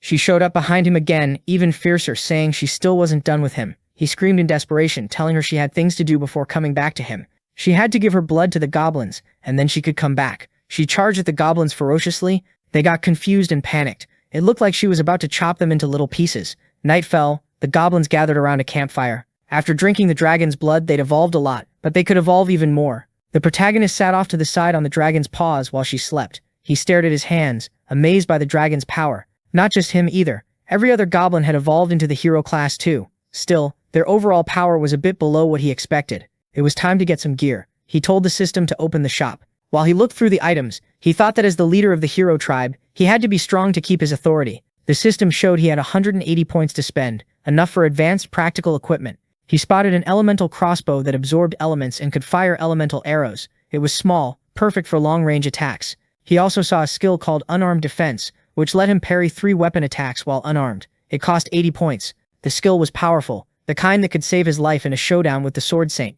He decided to buy both. The system said the exchange was completed successfully, and both the item and the skill were in his inventory. The MC wondered out loud how these weapons would work in battle. He wanted to test them on someone right away. Then he saw Loader and called out to him. Loader wore a desperate look, already imagining what this was about. The protagonist told him he was the perfect candidate. Loader asked what he was going to do now, and just like that he became the first to experience how powerful Lin Tian of the heroic species was. Someone in the magic forest, a human witch, screamed for help while her companions scoffed that insignificant creatures didn't interest her. She'd rather be with the Sword Saint, hunting dragons.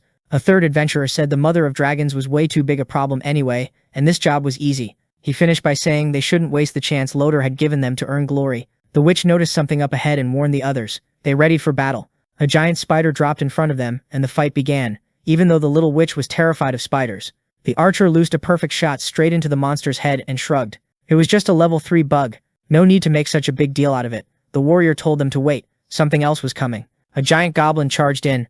A heroic species one. They muttered that he looked like the leader. Pretty easy to find, actually. They tightened their grips, already celebrating an early win. Sure, the credit would be theirs. The warrior ordered the charge and told the others to cover him. As the monster let out a war roar, one of the knights asked the captain to wait. Leave that one to him. They'd beaten several goblins on the way, but this would be his first heroic species kill. The captain agreed and told him to finish it quickly. The knight asked him to watch. He leveled his spear. He dropped the goblin in a single strike. Storm spear. He hurled the weapon straight at the goblin's chest, aiming for the biggest target, and shouted for it to die. Then everyone froze. The goblin caught the spear like it was nothing, and stared them down. How was that possible? The goblin drew back to throw it, and the captain shouted to activate the shield fast. The spear slammed into the center of the shield, and detonated. The blast rocked them. The shield was pierced clean through the middle. They stood stunned. It had nearly shattered from brute force alone. If it was a physical type, they needed distance. The archer set up her shot. One arrow was enough. Her aim didn't miss. That's what she thought. A hand punched straight through her stomach. She looked back, desperate, and saw another goblin laughing behind her.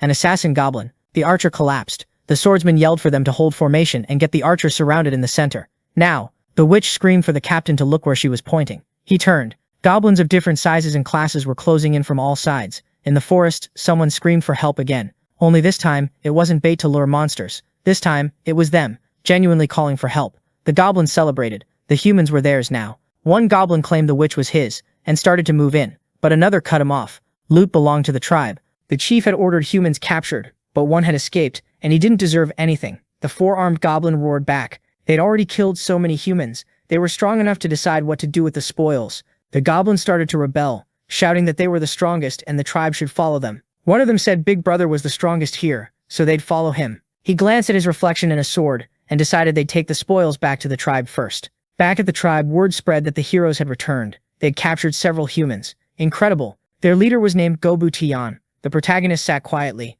An elf beside him, visibly nervous, asked if he could still control them. He didn't answer. Nothing. The four-armed goblin hoisted the human's captain. That one was his, and he was going to eat him. Lin Tian stepped up and told him to let the captain go. The human had information he wanted. The goblin looked down at him, sneering at his size, and flashed an ugly grin. If Lin Tian wanted the human, he'd have to trade him one of his women. The women flinched, shocked and scared. Lin Tian raised his arm to stop him. The MC looks up, anger burning in his eyes, and asks if he even understands what he's saying. The MC is their leader. The four-armed one turns back, points at the red-haired goblin and calls him Gobu Kwang. He says Kwang is stronger than the MC, so they're going to follow him. The MC looks at the two goblins and asks if Gobu Kwang is the one behind the rebellion. He says if the redhead beats the four-armed one, he'll forgive him. The four-armed one bursts out laughing, saying Kwang would never obey the MC. Kwang is the new boss, and they're going to kill the MC and rule the tribe. A hand suddenly clamps down on the four-armed one's head. He freaks out. When he realizes what's happening, Gobu Kwang is the one holding him. He's about to speak, and then ketchup sprays everywhere.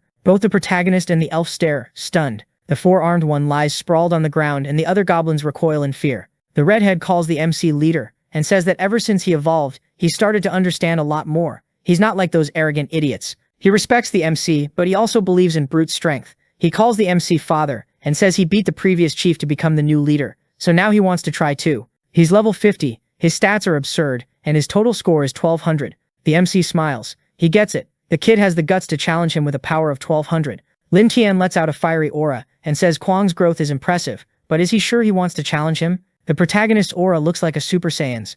The other goblins start cheering for Gobu Kwang, yelling for him to destroy the MC and become the new boss, so they can take the women too. The protagonist closes his eyes and says it looks like plenty of goblins are willing to follow Gobu Kwang, but before they start, he wants to confirm something. He conjures a fireball, and says that if the heroic species goblins want to keep following the MC, they should come to his side right now. Otherwise, they'll be wiped out. The captain thinks the MC is a priest, and feels impressed. He figures he might be able to run in the middle of this internal conflict. There's no way he can fight them here. Once the current leader dies, he can find a way to escape. Several goblins move to the MC's side. Kwang has made his choice right in front of the MC. He wants absolute power. He draws his sword. He charges straight at the MC, but the MC steps back and dodges the strike. The captain goes pale. The redhead is even stronger than when he captured him in the forest. The MC praises Gabu Kwang's skill and raises his sword in front of him. The blade flares with a powerful flame, and he tells Gabu Kwang to take the next hit. The redhead panics. He's never seen a weapon like that, and it's insanely fast. He knows he can't dodge, so he meets it head-on and slices straight through the fireball.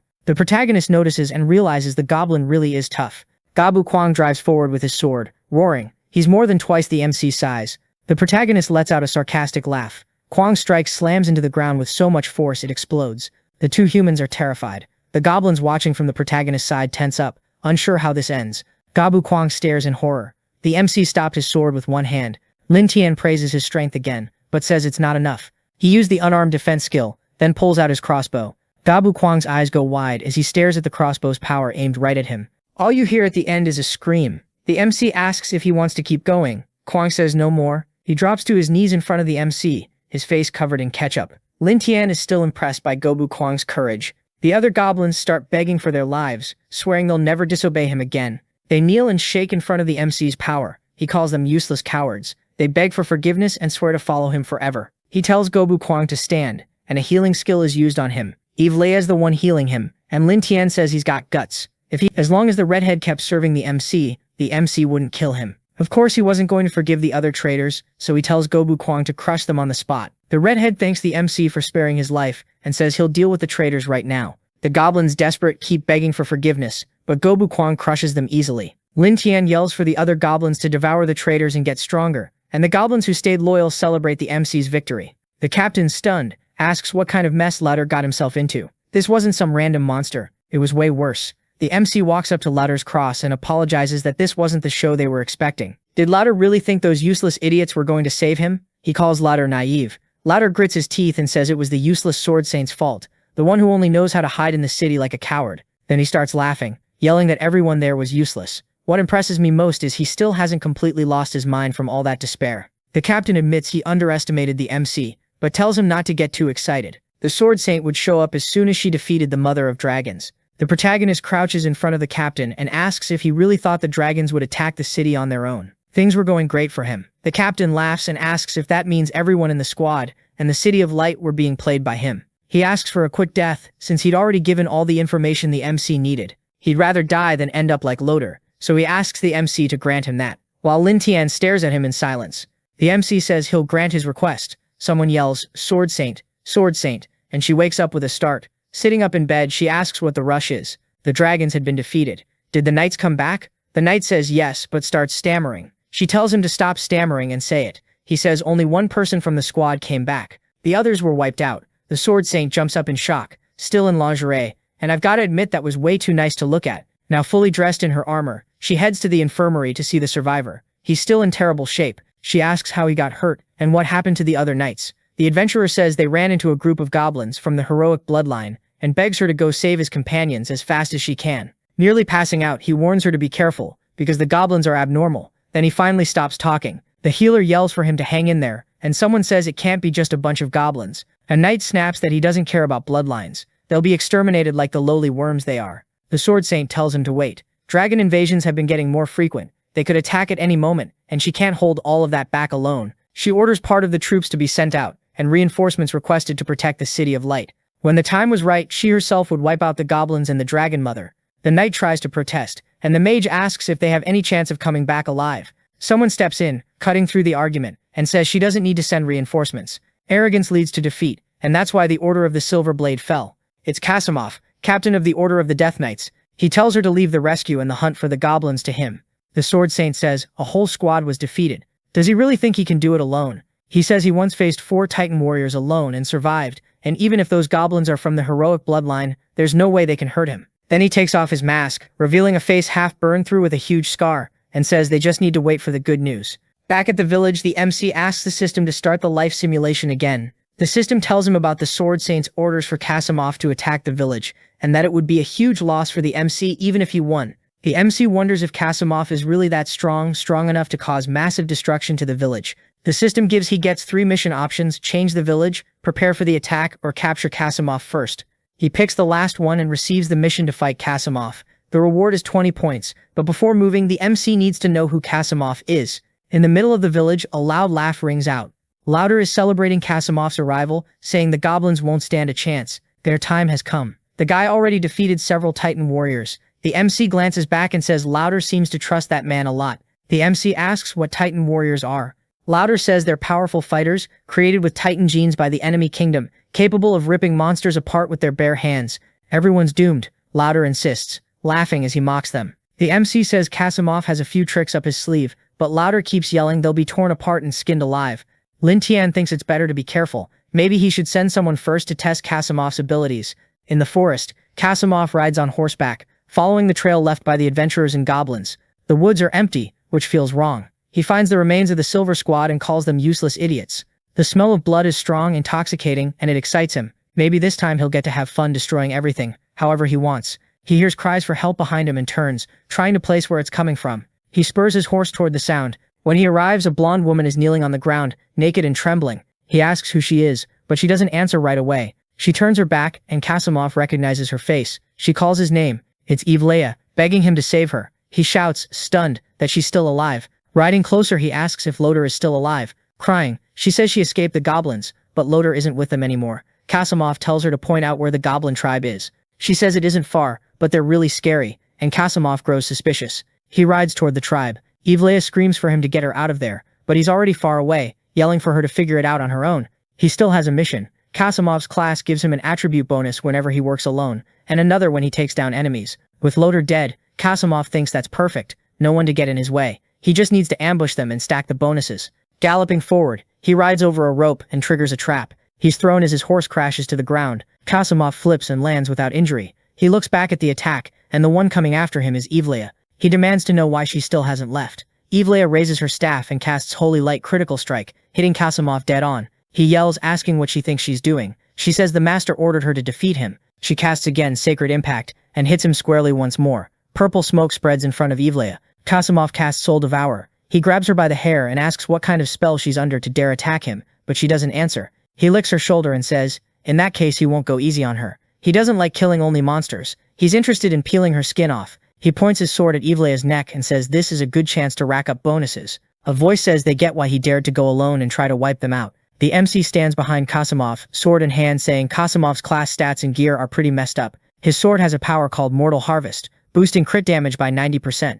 If Kasimov lands a sneak attack, that's bad for the MC. Kasimov is shocked. How did a low-level goblin steal his sword in an instant? Evlea runs to the MC, calling him master. Kasimov yells that she's lowered herself to being a slave to disgusting goblins. The MC pats her head and says she's been a great servant. He tells Kasimov he's disappointed. He thought Kasimov would be formidable, but he's just a psycho who likes killing. Kasimov says that even though he doesn't, if he knew how he'd found out about their stats, he'd easily deal with a disgusting goblin like him. Even without the sword or passive skills, he was fully capable of sending the protagonist to hell. Kasimov pulls a dagger and rushes the protagonist, who doesn't even bother to dodge. The next instant, two goblins appear behind the protagonist and Evlea, both heavily armed. The protagonist smiles and says that today, they'll see who goes to hell first. The dragon shows up too and breathes fire down on Kasimov. He's completely incinerated in a single hit. The guy speed ran, going to hell, and broke every record. Meanwhile, back at the Tianquang tribe, one of the creatures yells that the chief is back, and another says he even brought his prey. He throws something down in front of that man, tied up and ragged. He asks if that's the one known as the all-powerful Reaper, says it's a shame, and that after all that overconfidence, it only leads to death.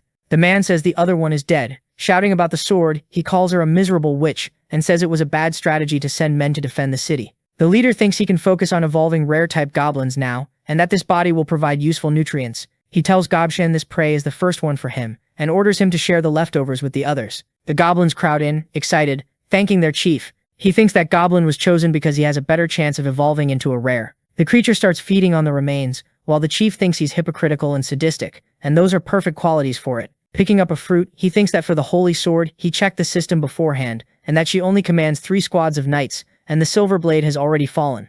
He knows that when word of Kasimov's defeat spreads, it'll crush the holy sword's morale, and she'll have to make a move to fix that. He decides now is the best time to use the simulation system to probe the future, so he orders the emulation system to begin.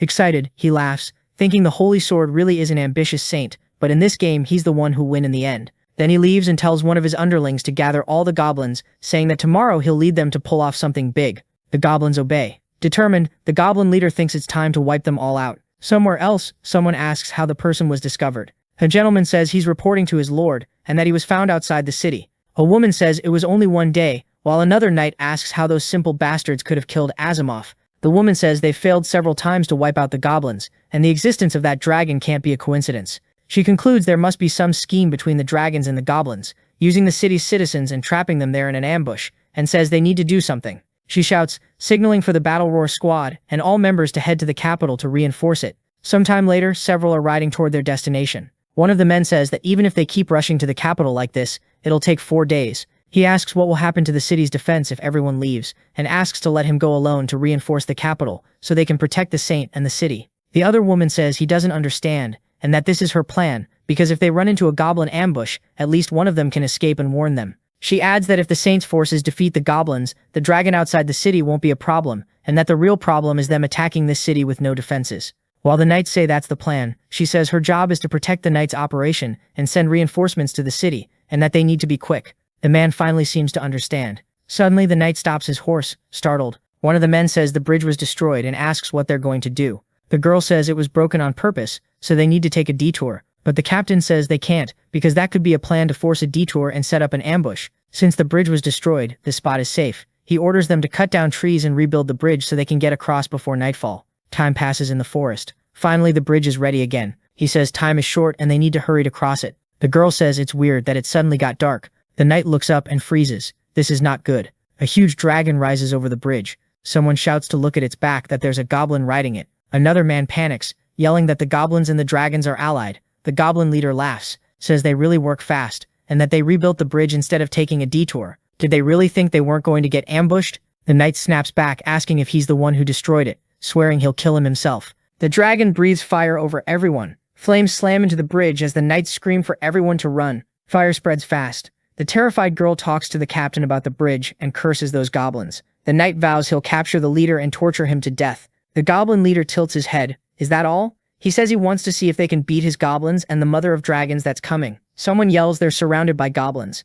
Someone else asks if maybe the wyverns could be coming. The woman tells the commander that if they show up, they won't stand a chance. The captain says if they can hold out, he can solve the problem in the city. The captain yells to Bane that he'll hold them off, telling him to use his sprint to get across and warn them. The warrior says he understands his commander. He charges the creatures, shouting damn monsters, saying they even gathered there on purpose. The other guy runs through the monsters. He says the sooner the saint arrives, they'll wipe them all out. But the woman tells the commander something strange. She says they intentionally let that warrior escape, and she thinks the goblins did it on purpose. It can only be their plan. The leader confirms it, says they're right. There's no mother of dragons. It was a trick to lure that foolish woman to the city. He wonders what's going to happen to that city. The commander flies into a rage and charges, yelling at them. He orders them to take down whoever's riding the dragon. Says the city is already lost, but they have to hold out until the saint arrives. The two groups clash again. The captain fights a huge orc. He curses the situation, saying the creature is stronger than him, and there's something about its sword.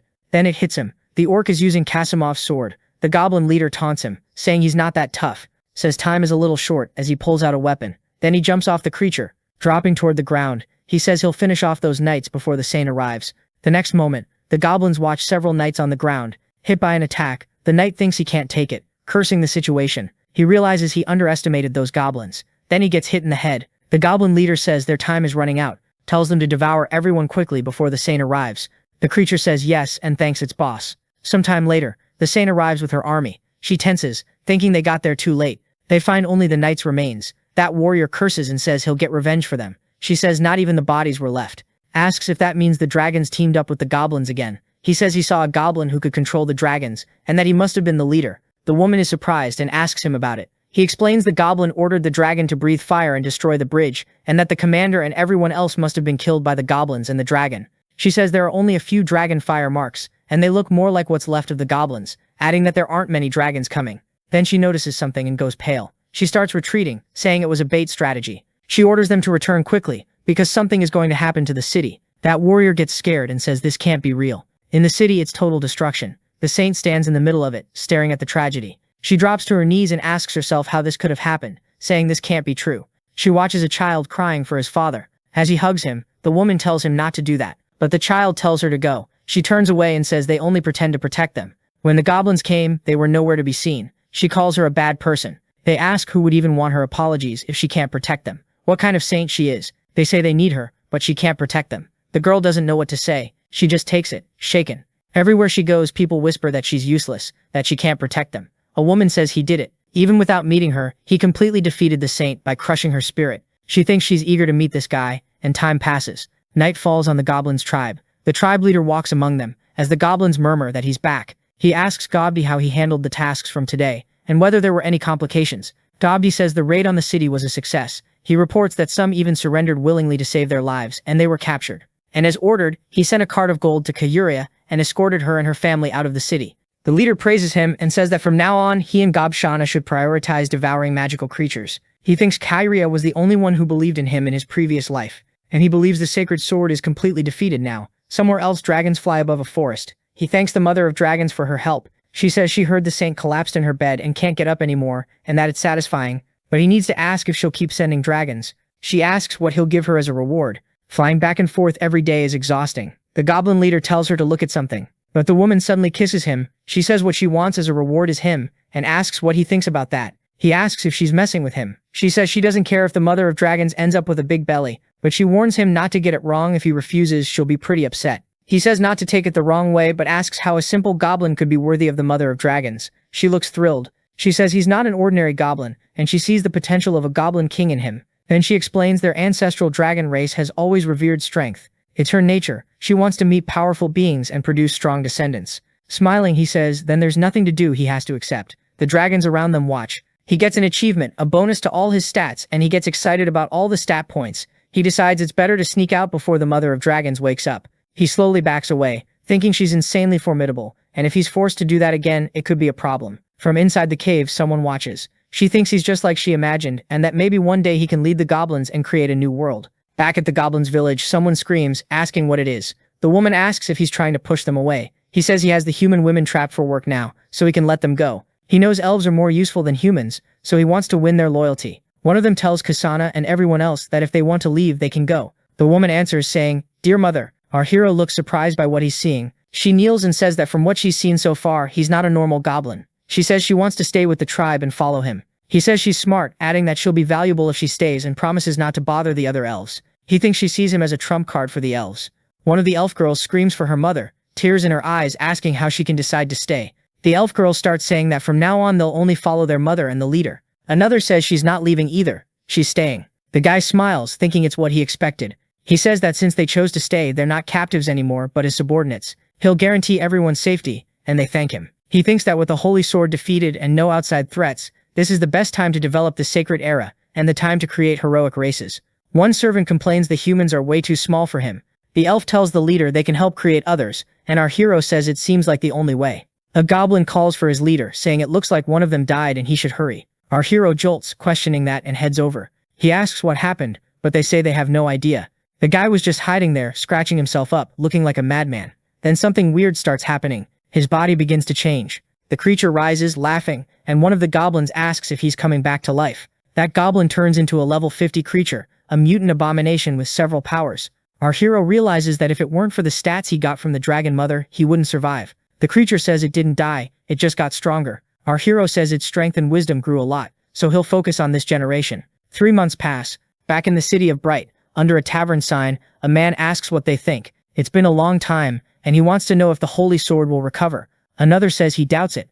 A knight says it's just a bunch of goblins, and the Bloodstorm heroes could handle it properly. Everyone turns to see who's talking. It's the diamond rank captain of the heroes, known as His Highness Sir Earl. After 3 months of constant breeding, they've built up 150 third-generation goblins. Meanwhile, the royal family issues 3 bounty notices for 100 gold coins. Adventurer groups of various ranks gather in the city with one goal: wipe out the goblin tribe. The terminal says that this time he'll face diamond and epic level opponents, so it tells him to prepare properly. He thinks diamond rank heroes are already among humanity's elite, and epics surpass even the holy sword itself. He wonders if there won't be any warning or guide this time, and if the decision will be completely up to him. The elf suddenly tells her leader there's a report. He asks what's wrong. She says the new goblins are almost mature, but the forest resources are running out and everyone's getting hungry. Our hero agrees the resources aren't enough. On top of that, the city's situation is turning abnormal. They need to relocate somewhere more suitable. He stands and orders everyone to move. The elf says she'll handle the preparations. Sometime later, at a lake near a mountain, someone says the cave behind the waterfall leads into a deep tunnel complex, perfect for a home. He leads the group inside. He calls over 2 subordinate goblins and orders them to secure the place, make it safe, and watch the captives and the children. Everyone gets to work. They set up torches to light the tunnels. She declares this will be their new home. They're to follow him, and he'll make sure they have a good life. But anyone who breaks the rules dies. He thinks the tribe is established. Now he needs to investigate what's happening in the city. If the system is right, the adventurers will move ahead with their plan. Meanwhile in the city, someone sets down a mug of beer. The attendant asks if His Highness shouldn't be hunting only high-level monsters, and if he's really planning to deal with the goblins again. Earl says he has to handle it this time to save his useless cousin Loader. The innkeeper looks like he understands. Then someone yells, calling for Caesar. He says Caesar takes care of everything and keeps the reward, so what's his goal in going there? The room murmurs confused. Caesar says he's taking the reward to wipe out the goblins, and they'd better pay him about 1,000 gold coins. Someone asks why the mage is there. Another says he's the leader of the diamond rank heroes, Grey Hat. Someone mutters that the old man is pretty fired up, and asks how he dares. Then someone laughs out loud. He asks if they think they can act just because the holy sword went crazy, and tells them not to forget the adventurer Lucilina is there too. People go pale, whispering about why someone that dangerous would show up, and that they heard she even kills good people for money. Earl asks if he's a wandering hero who's also there because of the goblins, but the man says he's not interested in goblins. He only came to kill dragons. If he can take one down, maybe he can become an epic rank adventurer. Then he adds that he should warn him not to underestimate goblins. They're low level, but their ability to evolve is scary, especially mutant species. The old mage says he's got a point. He's lived about 100 years, and has seen more goblins than women. This low-level species has been around since ancient times, the enemy of all races, and even after all these years they still haven't disappeared. He takes his beer and says wiping out goblins is a pain, and if it weren't for the reward he wouldn't bother. Earl says that's true. Even the saint and the knights struggled and took losses, so they need to move carefully. He asks the old man why they don't put together a group to deal with the goblins, and when it's complete, the whole reward can be his. The old man laughs and says they have a deal. Since His Majesty is so generous, he'll form a group with him, though the old man seems kind of sly. Some time passes there. They talk strategy for the mission, all focused on violence. He says charging straight into danger can lead to all kinds of unknowns, and they should make a plan. Someone says he's being too cautious, that it's a problem, and adds he might not get involved personally. The young man looks at him, confused. A man in fine armor walks up, and Earl thinks he's weird. The old man says he didn't expect the Goblin Slayer to be here, and asks if he can talk. The young man tenses up. Goblin Slayer. He apologizes, saying he didn't recognize him. Goblin Slayer says he doesn't want to be recognized, and asks what he needs. His Highness thinks he's a really strange person, and even his voice sounds disguised. The old man says this man once killed a goblin chief, which means he's killed thousands of goblins in battle. Earl is shocked. Then he asks if he'll join them to wipe out the goblins together, but the man says he doesn't need a group, they just get in his way. The mage asks what there is to be proud of and tells him not to come crying for help when he gets captured by goblins. He says they should stop wasting time, attack first, and not let that guy steal their glory. Then he asks if they shouldn't prepare first. Sometime later, the goblin hunter leaves the city. Our hero watches from the top of a hill. He activates Sharp Eyes and sizes him up, realizing he's a level 65 human goblin slayer with a bunch of related skills. He freaks out a little when the guy's power jumps from 1,000 to 3,000, wondering if the system is glitching. But the system says there's no problem on their end, and apologizes. Sometime later, a group on horseback rides out through the city gate. Our hero gets curious. He sees Geyser, a holy knight with power around 1,300. Next to him is Gru, an archmage with power around 1,400, a tough guy to deal with. He figures those two diamond-level guys shouldn't be that hard to handle. He thinks he definitely needs to keep an eye on this goblin slayer. Sometime later, in the ruins of the Sky Fury tribe, that group of adventurers moves through the area. The old man says it's weird. A goblin tribe that big should have been discovered a long time ago. They should have found plenty of signs. The group leader calls to the old man and asks him to check something. Then he puts a lock of blonde hair in his hand. The old man brings it to his face and smells it. He says if he's not mistaken, it's elf hair. The young guy asks how elf women could be helping goblins, and says it can't be. The old man says they searched the whole forest. They can't be hiding there. More likely they relocated and covered their tracks. He explains those butterflies are specially made to sense elves. Maybe that way they can track the elves and the goblins. The butterfly starts flying around. He says the flower butterfly lost the trail, asking if they must have crossed the river. He says maybe they should wait for the goblin slayer to show himself, then make the first move. But the old man says that's unnecessary. He tells him to look over there, across the river, near the edge. Ahead, a goblin appears. The boy orders his men to grab it. Nearby, our hero watches. Everything's going to plan. The prey took the bait. Then something pulls his focus. That goblin hunter is at the lake's edge. He'd planned to deal with those two first, but he didn't expect this one to show up like this, wearing that curious smile. Then he freezes. The adventurer takes off all her armor and steps into the water,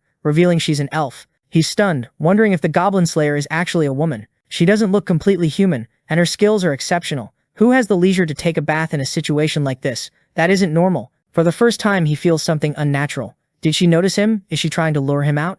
He jumps onto the dragon and takes off, flying on its back. This woman's crafty. He'll deal with the other two first. The goblin huntress looks up, wondering what kind of intelligent species that is. She seems excited, thinking she'd love to savor this experience. Sometime later, the weak goblin lies defeated on the ground. The young guy says it's stopped, and tells everyone to stay alert. The tribe is close. Suddenly flaming arrows rain toward the group. The old mage orders everyone to fall back as he casts. He hurls fire into the incoming volley. It's a trap. The young guy says they almost got caught. The old man still has his skills, but it's not over yet. Stop talking. The mage shouts. They're there. A huge mutant goblin comes charging in. Gru yells that it's a hero-class goblin, and tells everyone to focus their attacks on it. The mage fires a fireball. The goblin doesn't expect it. It looks like a direct hit. But aside from its clothes, it's fine. The old mage can't believe it. As the monster keeps closing in, he wonders how it's still alive after that. Then the leader tells them to look around. The goblins are closing in, and they're all elite. Why do they have iron armor and weapons? He can't let it get close. Leave that to Cecil. He casts Fountain of Life, restoring everyone's power. Another adventurer uses a mid-tier spell, Ice Spike. Another casts Quicksand Field. A third unleashes Rain of Judgment, striking the goblins as they try to defend themselves. And it looks like someone up above is watching. The leader tells that creature to make an opening so Gobokong can get close. Then the goblin launches himself from above, slamming into the ground. With determination, he charges the adventurers. The old mage is stunned by the monster's speed and curses those damn goblins. On the other side, the huge mutant goblin advances with a few more. The leader yells for them not to be afraid and orders the squires to hold the line. But the goblins overpower the knights with ease, so he calls on the Holy Lord, asking his power to punish those vile creatures. He uses an advanced magic power, Holy Light Enhancement. He tells everyone to gather around him in formation, to surround the wounded and heal them quickly. Furious, he says they're going to kill them all. Our hero admits the skills of that diamond-level adventurer group are beyond what he expected. Another goblin tribe wouldn't stand a chance, but unfortunately for them, they went to the wrong place. More creatures appear, and that mutant goblin shows up too. The old mage panics, cursing the situation. It's a mutant goblin. Nearby, the goblin slayer woman says the creatures are fascinating and powerful. Then a scream cuts through the battle. Groob is badly hurt. The mutant lifts him off the ground like it's nothing. The goblins move like they're in some kind of combat trance. The young leader is down too, defeated. He can't believe what he's seeing. The old man begs him to help, to save him. But the young leader doesn't look like he can fight. He's genuinely terrified. He scrambles up and tries to run, screaming that these goblins are demons. The mutant moves toward the fallen old mage. The young leader runs in desperation, dodging arrows and cursing everything. He thinks he should have known there would be hidden elf archers too, then asks who saved him. He looks up at that person, terrified. He sees the goblin slayer in front of him and begs to be saved, just as several goblins leap onto him. A new fight breaks out, and Earl watches, tense and shaking. All around him, the goblins are already defeated. Overjoyed, he thanks the goblin slayer again and promises he'll reward him. But the huntress questions the idea of rewarding her, and tells him to stay away from her, the farther the better, and calls him a ridiculous kid. Earl tries to warn them this isn't a normal goblin tribe, that there's definitely a goblin overlord here, but the slayer says he'll feel more satisfied this way. Sometime later on that battlefield, the mutant goblin holds the old mage's head, then a weapon slams into it dead on. The goblin actually feels the hit and drops, unconscious.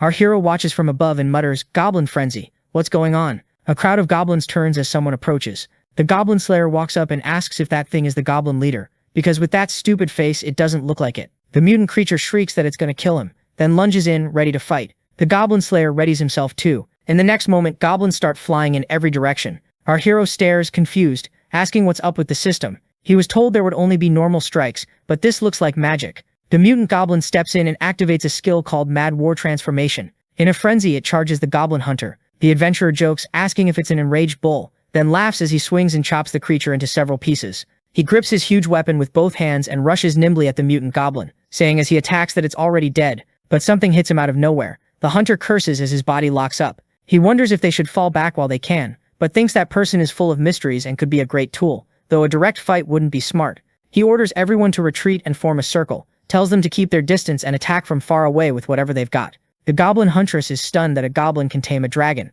and says she knew this place wouldn't let her down. Several rocks come rolling toward that adventurer, bouncing down the slope toward her. Without hesitation, she swings her weapon, slicing the huge rocks apart. Then she drives her sword into the ground and leans on it, catching her breath.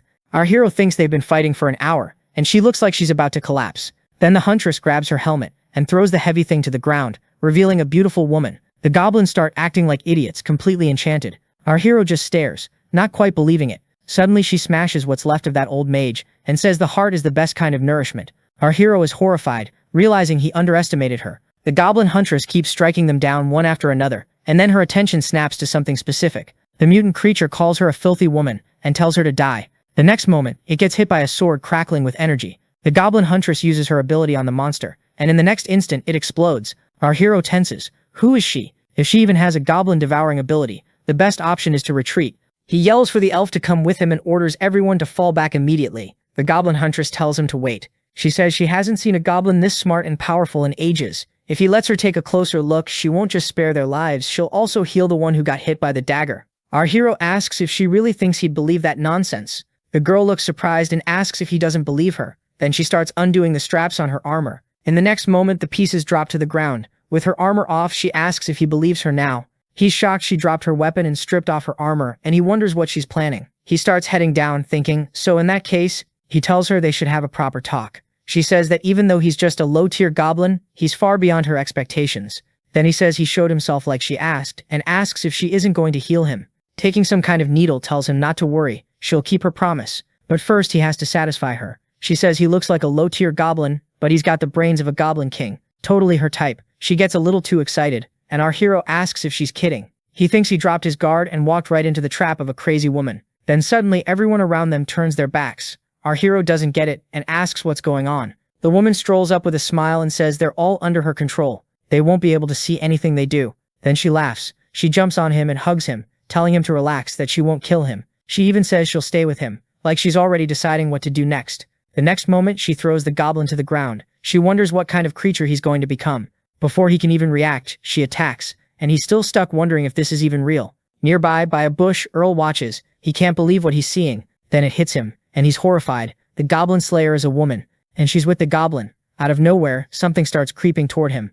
Earl freezes, terrified. Our hero warns her that this is a goblin den, and if she keeps going, she'll face the consequences. The woman just says she wants to see how strong he is. He asks who she is, and what this weird power is. How can she control her subordinates, and even him? The goblin huntress asks if she tells him everything, he'll let her follow him. He says it depends on what she says. She tells him she's descended from a goblin king. Our hero is stunned. He asks how she can be descended from a goblin king, and why she looks human. She says maybe it's because her mother is human, and it's not like there was only one goblin king. She explains that the higher a goblin's rank, the harder it is for him to have offspring. But she survived, stayed healthy. Then after a decade, she personally killed the goblin king, who tried to force himself on her. After she devoured him completely, she gained the king's power to control goblins. And with that power, she wiped out everyone in that dungeon. Our hero asks if she can control them because of a king's life energy. She says she put part of it into the weapon she forged. So when he gets hit, it's like a suicide gene gets implanted. He can't disobey her. She says she became a goblin slayer because she hates them. And what she did to him before killing him was personal. Our hero thinks it's no surprise her personality got twisted like that. He can almost feel her pain, and it's a natural weapon against goblins. He says it looks like they have something in common, and asks her to join him. The woman says she thought he'd be scared, and that there was no need for tricks. Our hero's a little surprised. She says the situation in the city is complicated. She can go back and be his spy, which is better than staying there. Our hero asks if she's really that kind of person. She says that since he's hers now, she has to protect him first. Our hero tenses at that. Sometime later, inside the cave, he checks the info on the terminal. Looking at his points, he realizes he expected a woman with a king's life energy to be worth more. Then someone asks if it's his cousin, and says he's still alive, catching our hero off guard. Nearby, people mutter that his cousin is the family disgrace. No wonder the holy sword didn't come save him. But the man snaps back that he's a useless idiot. The guy tells him to look at that thing over there and says he'll die before he does. Then one of the goblins grabs the young man. Terrified, he asks what it's doing. It hauls him toward the cauldron while he begs not to be killed, saying he's a noble and can give them lots of women. His cousin tells it to stop. He says he wants to see their leader. Our hero steps in and calls him a mutt, saying he stayed quiet all this time. So why open his mouth now? The man says that if he frees his cousin, he'll accept any request. Earl tells his cousin he was wrong before and that he shouldn't have talked to him like that, calling him a mutt. Lynn questions how he can be a prisoner and still try to bargain. The man suggests hurting his cousin and letting him go. Then they'll send more people to rescue him and they can devour them all. Earl is horrified by what he's hearing. In a trance, the guy says everyone deserves to die, says he's going to kill everyone. Our hero's surprised because he looks serious, and he accepts the proposal. The man seems out of it. The elf warns that if they let him go, their position will be exposed. But our hero says it's fine and asks if she doesn't trust him. A good while passes. Back in the city, someone yells that it's already over, that they're finished. The innkeeper asks what happened, and the man tells him not to worry so much. He says he saw Xizor missing a leg, riding a carnivorous horse toward the royal city. People get worked up asking how that's possible, saying he and the group failed. Then the man asks if the Grey Hats and the Blizzard Braves were all defeated, if Scissor was the only one left. At that moment, the Goblin Hunter walks in and confirms it. She says everyone was killed and only Scissor stayed alive. She drops into a nearby chair. An adventurer asks the Goblin Slayer if she took part in the battle, and she says she did. The hooded man asks about the goblins. She says there were hundreds of huge goblins, and mutants too, but she took care of all of them. The tavern goes quiet. Then someone mutters that it's what you'd expect from the Goblin Slayer. The innkeeper says she can drink on the house while everyone stares, still processing what they just heard. Suddenly something flies into the room. Through the door several bats swoop in. They hang from the ceiling as the crowd watches. The Goblin Hunter asks if they're the cold mercenaries, and says that was a great entrance. Someone calls for the Goblin Slayer and asks if she found their nest, since she said there were hundreds of goblins, and adds that those bastards hide underground, so how could she know? The hunter says she didn't find the lair. She came back after killing them, then asks if he can handle those goblins. One bat asks if that's it, then says not to worry, finding the lair will be their job. He asks if she'll join forces with them. The Goblin Hunter stands. She says she doesn't like working at night and she's not very useful compared to the others. The bat calls it a disgrace and says it looks like that hunt will be theirs. During the night, those creatures fly through the forest, searching for the goblin's den. One asks what the captain is thinking because it doesn't look like there's any powerful force around. The captain says the trail ends there, and they have to go in. They agree and fly inside. The goblins on guard say it's nothing serious, but they should stay alert. The bats move forward through the cave. One asks if that was really it, just a handful of goblins and a mutant, then wonders if they went to the wrong place and found some average tribe, but the captain says there's no mistake. It's just like the hunter said, big goblins, perfect to drain them before they wake up. He gives the order to charge and drain them all. He moves in, fangs bared. The next moment, a blast of energy slams into him. He hits the ground, defeated. A woman steps into view. The bat asks how this can be. It's a goblin den. He can't believe what he's seeing. Torches flare to life around the cavern. Goblins start pouring in, surrounding them. He curses under his breath and realizes they can't leave because everything's on fire. One of the bats asks the captain what they should do now.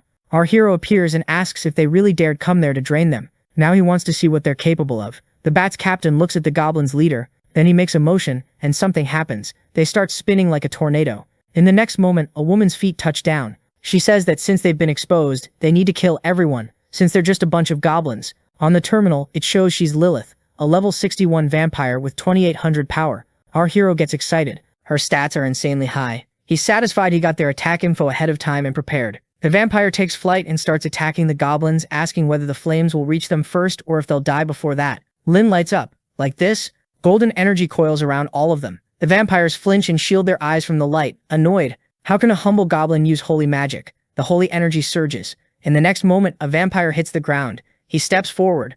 None of us gained anything from this fight, so why don't we talk? The vampire doesn't look happy. She assumes he's here for the reward. He tilts his head, curious, and asks why vampires would need money. She looks embarrassed, then snaps back. Does he think it's easy dealing with the church? If it weren't for the agreement not to drain humans, they wouldn't need money to buy food.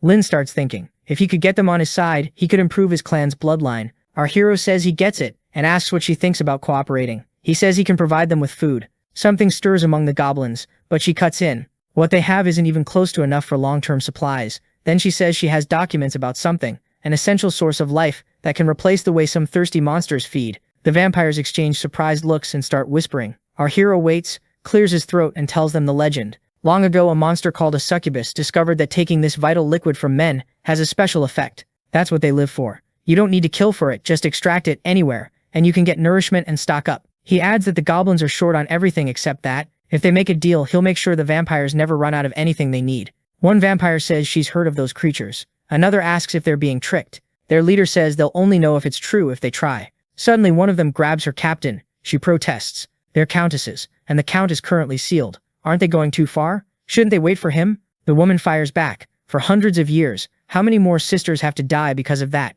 If his method is real, they can get it with no more risks. Then the girl starts working on it. The others shift, awkward, and then something happens. She freezes, then says it really can replace what they're used to eating. Excitement ripples through them. They all want to try. A shoving match breaks out, so our hero asks Leah to help. The elf tells her boss he really worked hard. He says the vampires were seriously hungry. Then the captain calls for the goblin. She says she agrees to cooperate and asks what he wants from them. Lynn explains it's always dark there, perfect for them to live, and they need to protect the caves from intruders. The woman nods like she understands. Fine, she accepts. Our hero looks satisfied with the result. Sometime later, at night in the city, since that group of cold mercenaries still hasn't made contact, they assume they were wiped out. Someone yells he's sick of that useless trash. A man shoots back that he's the trash scared to fight goblins, so how can he call himself a diamond rank adventurer? The other man snarls that he doesn't want a lecture from him. The standoff drags on in the tavern. Then the holy sword walks in. One man goes pale at the sight of her. The other grins, happy she's back. They lay out the plan. She'll go alone to the land of dragons, while they gather to defeat the goblins, so both can be taken down.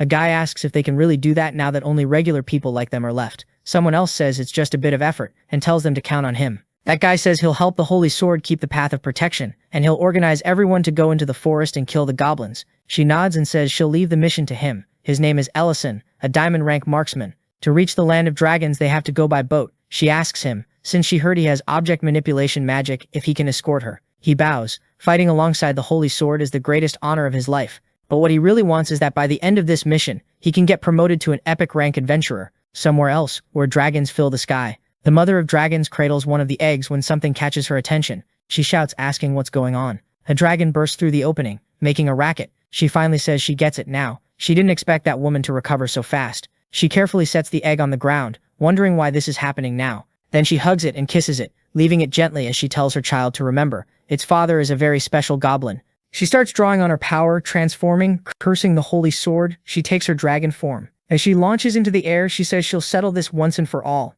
Nearby, the holy sword presses forward, cutting down dragons one after another. Battle scars mark her legs. Then the mother of dragons drops in front of her. The holy woman says the dragoness finally showed herself, calling her Amethyst, mother of dragons. Amethyst says she can't believe the woman who got beaten by goblins got back up, and asks how she dares keep acting like a coward. The holy sword says she doesn't need her telling her how to act, but since she's threatening her people, she'll take her life. She charges in with a powerful attack and tells Amethyst to prove it. Furious, the dragoness unleashes her breath. The two attacks collide, and energy blasts across the battlefield. The man mutters that dragon is way too big. Then someone grabs him by the cape, yanking him back just seconds before the area shatters. The mother of dragons watches the move. The holy sword yells at him to get out of the way and stop being a burden. Amethyst roars and starts casting more spells. A massive pile of amethyst surges toward the holy sword, who blocks as best she can. One nearly nails the man dead on. He panics and curses. The woman uses the opening, leaping across the amethysts. When she reaches the mother of dragon's head, she unleashes a transcendent sword skill. She drops in, striking the dragoness again and again with steel storm. Nearby, a creature screams. An egg has just hatched. A tiny green dragon stares out over the landscape and roars for the first time. On the battlefield, someone is badly hurt. From atop a rock, the holy sword watches the mother of dragons, apparently defeated. She says she almost had it, that she aimed for the head but barely missed and took the eye instead. The mother of dragons, furious, curses her out and says she'll fight that crazy bitch to the death today. Then a voice yells, telling her not to dare hurt his mother. The little dragon swoops in, drawing both fighters' attention. The woman screams for her son to run, telling him to go to the place in his memory, because it's the only safe place. He watches the holy sword defeat his mother. Crying as he growls, he takes off. He tells his swordmaster to leave that little one with him and watch. Then he hurls several energy orbs at the dragon. The creature fires back, spitting at him. It hits him right in the face. He drops screaming and rolling. He grabs a potion and splashes it on his face. With his face all messed up, he curses and asks where that lizard is, because he's going to cook him. The holy sword says if he doesn't cause trouble, he'll be spared. It's time to go, because they might still make it in time to help with the goblins. The man tells her he can't move the boat with his magic, and says that dragon's fire should be able to eat away at the magic. Some time later, the little dragon cries beside his mother. He says he'll take her back to the dragon's den, that they'll find a way to bring her back, but he can't lift her no matter how hard he tries. He collapses. He lies there panting, then apologizes, saying he needs to devour her to regain the strength to bring her back. In the next moment, he growls in fury and starts flying around the area. Some time later, in the dragon's lair, that dragon gets there and lands. He looks around the place, his mother's head in his hands. Then another creature swoops through the air and drops on top of him, pinning him to the ground. His mother's head rolls away across the floor. That dragon reports to the Dragon King that they caught the weirdo. A huge red dragon watches and says, "That's Philbass's head." He steps up to the smaller dragon and asks who he is. He says it's his mother's head, that he found this place through inherited memories, and begs them to save her. The red dragon says there's no mistake, this was that woman's doing, and it's a shame Philbass inherited the Dragon King's power crystal. The Dragon King leans in for a closer look. Then he straightens and says he really is her son, but he's not a pure dragon, and asks who his father is. He says he doesn't know, but his mother told him his father was a goblin. Everyone around him is horrified. One dragon attacks, shouting that he's descended from a goblin, that it's a disgrace to the dragon race, and asks the king to leave him to him. The huge red dragon watches for a moment, then tells him to wait. He says that creature is the grandchild of the old Dragon King who's dead, and the whole dragon race has been reduced to this crystal dragon bloodline, so he has to be tested. The huge dragon says if he wants to save his mother, he has to survive and defeat the dragon at his side. That creature perks up, thanking him for giving him a little fun, then lunges and opens its massive mouth at the young dragon. In a flash, the young dragon dives straight into the other one's mouth. The dragons nearby freeze in surprise. It only makes his opponent angrier. He jerks upward and unleashes a blast of fire, screaming for help, saying that thing is biting his belly. Another dragon snaps that it's the king's decision. He has to win on his own, and they can't help. The next moment, the young dragon bursts out from inside the creature. He flies, thinking he survived, that he won, and that now he'll be able to save his mother. He lands. The Dragon King declares that from now on, he's a member of the dragon's nest, and his name will be Needhog. The young man asks if they're going to bring his mother back now. The king orders them to take Philbus's head to the world tree. He says the head will be grafted into the tree's roots to create a wooden dragon, and that this is the only way to resurrect his mother. At the terminal, he says that even with all the losses, he still scored a huge victory. Lin thinks he's already made preparations to deal with the adventurers. The terminal asks if he wants to run a simulation, and our hero confirms by pressing the button. Everyone cheers, celebrating their boss's success. Our hero realizes that pile of bodies is enough to turn the surviving goblins into stronger heroic species. After devouring most of the bodies, the goblins reach level 50 and complete their evolution. One becomes a glutton goblin, another becomes a giant hammer goblin with power between 900 and 1000.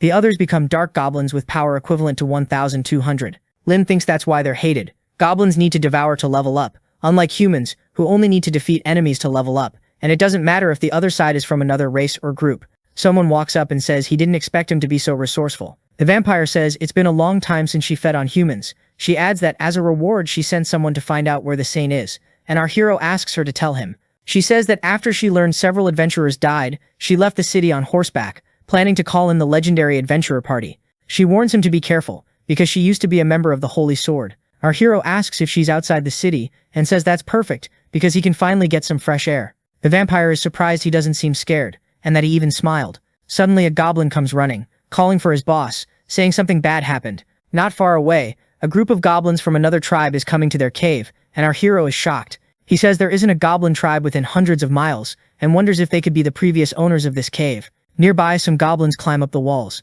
Our hero watches from above with a few powerful allies. Down below, goblins gather behind a massive goblin leader. The huge creature barks at them to move fast and stop wasting time. A level 50 beast goblin, power around 800. Our hero wonders what kind of tribe this is. The leader's strong, but a rare hero like that should only be leading a squad. He orders them captured alive. They might be a special task force from a much larger tribe. His subordinate nods. Leave it to him. The goblins start crossing the water. Someone in the group asks what that smell is.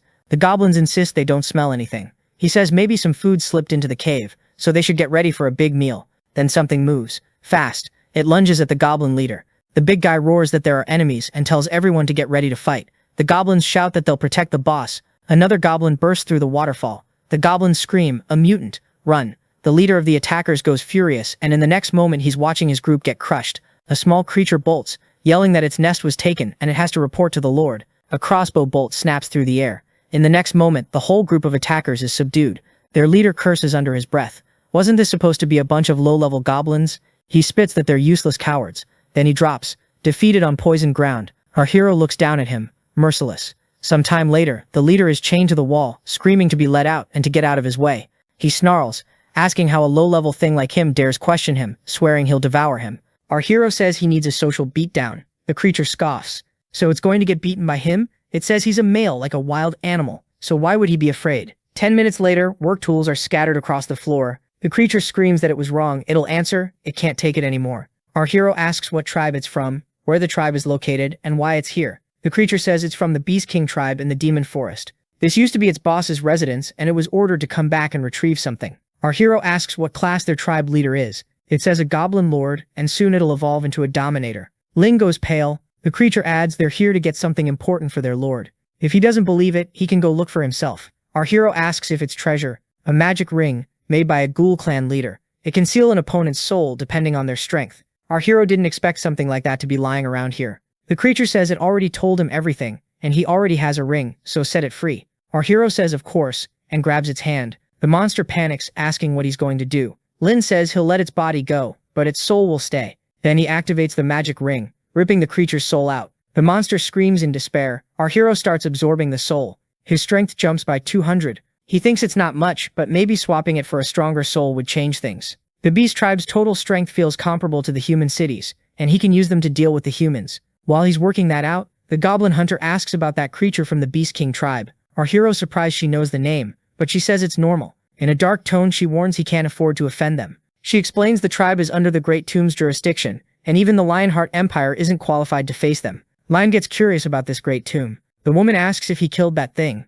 Then she explains the Great Tomb rules thousands of miles of the demon forest, and there's at least 1/12 world-class monster there. Our hero is curious and a little confused, but then he thinks he gets it. She then asks what he tells her what he wants to do, and asks for help controlling that thing with his power. Lion wants it to go back to the Beast King and report the ring was stolen. But he wants to twist the message, make it sound like it wasn't them who stole it, but the royal aristocracy of the Lionheart's empire. The woman is pretty shocked by the idea. Our hero adds that he planned it so he'd have the advantage of an ambush, and says to use the loader as a hostage to get more experience. Pleased with himself, he thinks while the fish fight. The fisherman benefits. Sometime later in the Lionheart capital, the noble humiliates him, saying their family's reputation was damaged by his actions, while he tries to explain himself to his father. He argues those goblins aren't just strong, they're smart too. He tells his father the Grey Hat squad was wiped out, and that his cousin is also alive, Pheromone. Furious, the old man demands to know how the family's eldest son could have been beaten by mere goblins, and says everyone is laughing about it. The young men throw themselves on the floor, begging forgiveness.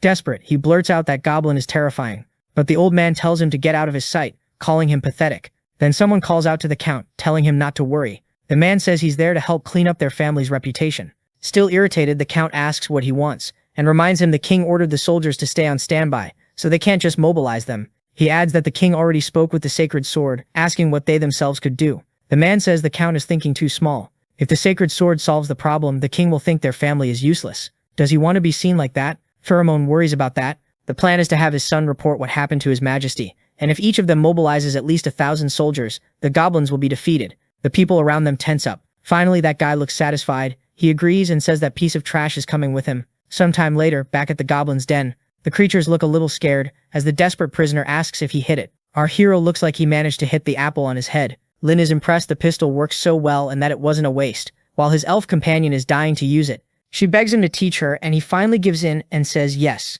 Then someone calls for the boss, saying a huge troop of humans is leaving the city, fully armed. Another goblin says he found a huge number of goblins coming in, and it looks like the Beast King tribe. Excited, Lin thinks everything is going just like he planned.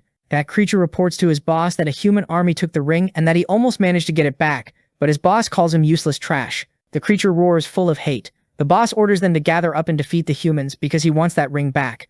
On the other side, human flags rise and soldiers get ready for the fight. People in the city welcome the counts. Stammen asks where the holy sword is. The guy who had it says she had to take care of some things and asks why 2 counts are there. The count says since she's not around, he won't waste time with someone like him. The man snaps back that he's a brave dragon slayer who fought by her side. Smiling, the count shifts his tone and says they're there to kill the goblins. Then someone yells that something's wrong. From the shadows, the goblins come rushing out, ready to attack, and the soldiers wonder how they got past the walls. Cursing the goblins, the count orders the knights to attack and kill every last one of them. From atop his horse, he fights bravely. The knights seem to have the upper hand this time, and even that guy who is kind of useless is doing well. But in the next moment, it looks like our hero enters the scene, and he's enjoying it. The count wonders how these weak goblins could be a threat. He figures at this rate, the battle won't last more than an hour. Then a horse gets thrown far away. Our hero freezes when he sees the huge monster. The scene turns terrifying. That thing is the Beast King Goblin, level 79 with 3,000 power. Our hero is shocked by how strong and how disgusting it is. The count panics and orders everyone to fall back. He wonders what that thing even is. Then reinforcements arrive. Lorna, the count's cousin, says they'll handle the big one so the soldiers can deal with the rest. The count tells her to be careful not to end up a loser like her brother. She charges the huge monster, and the group moves in with her. But the creature doesn't seem to feel a thing. It starts chasing everyone, just like the plan. Our hero thinks that's bad. If it goes that way, they might run straight into his tribe. He can only watch helpless. It's a shame, but that girl is in more danger than she can imagine. Not far from the city, the creature starts getting the upper hand. The annoyed group says its teeth will be the first trophy they take. Another guy tells them not to give up. They just need to make an opening for Lorna to land the killing blow. Facing the creature, the girl tells herself she has to win. She's the Academy's top example. Determined, she uses a martial arts technique against the monster. It strikes back with a powerful attack of its own. Our hero is surprised.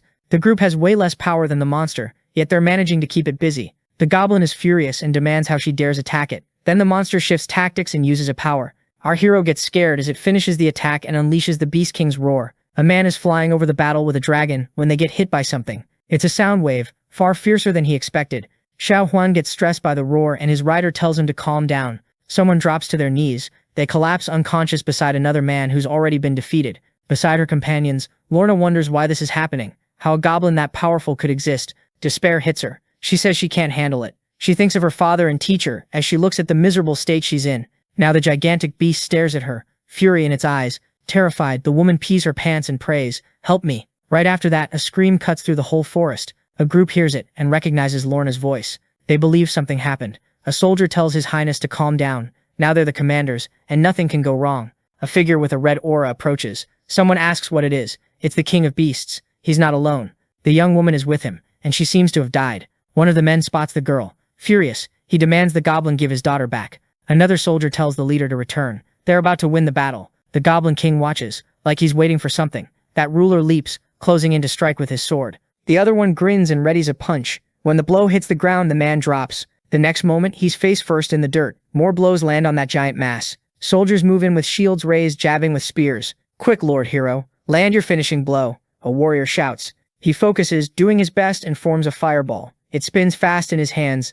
Then he steps onto someone's shield and launches himself up, over the beast. His strike passes right in front of its face, bursting into a blinding flash from the intensity. Goblins start running, thinking their boss is defeated. The man is exhausted. He looks at the king for a moment, face up, then starts shaking with excitement. He covers his face and lets out a deep laugh. He turns his back to the monster and tells his companions he won, that he's a true epic adventurer. But they don't react the way he does. Somehow, even though the hit landed, the enemy is still alive. Now it's the goblin's turn. It lunges to swallow the man, and he realizes it's the end.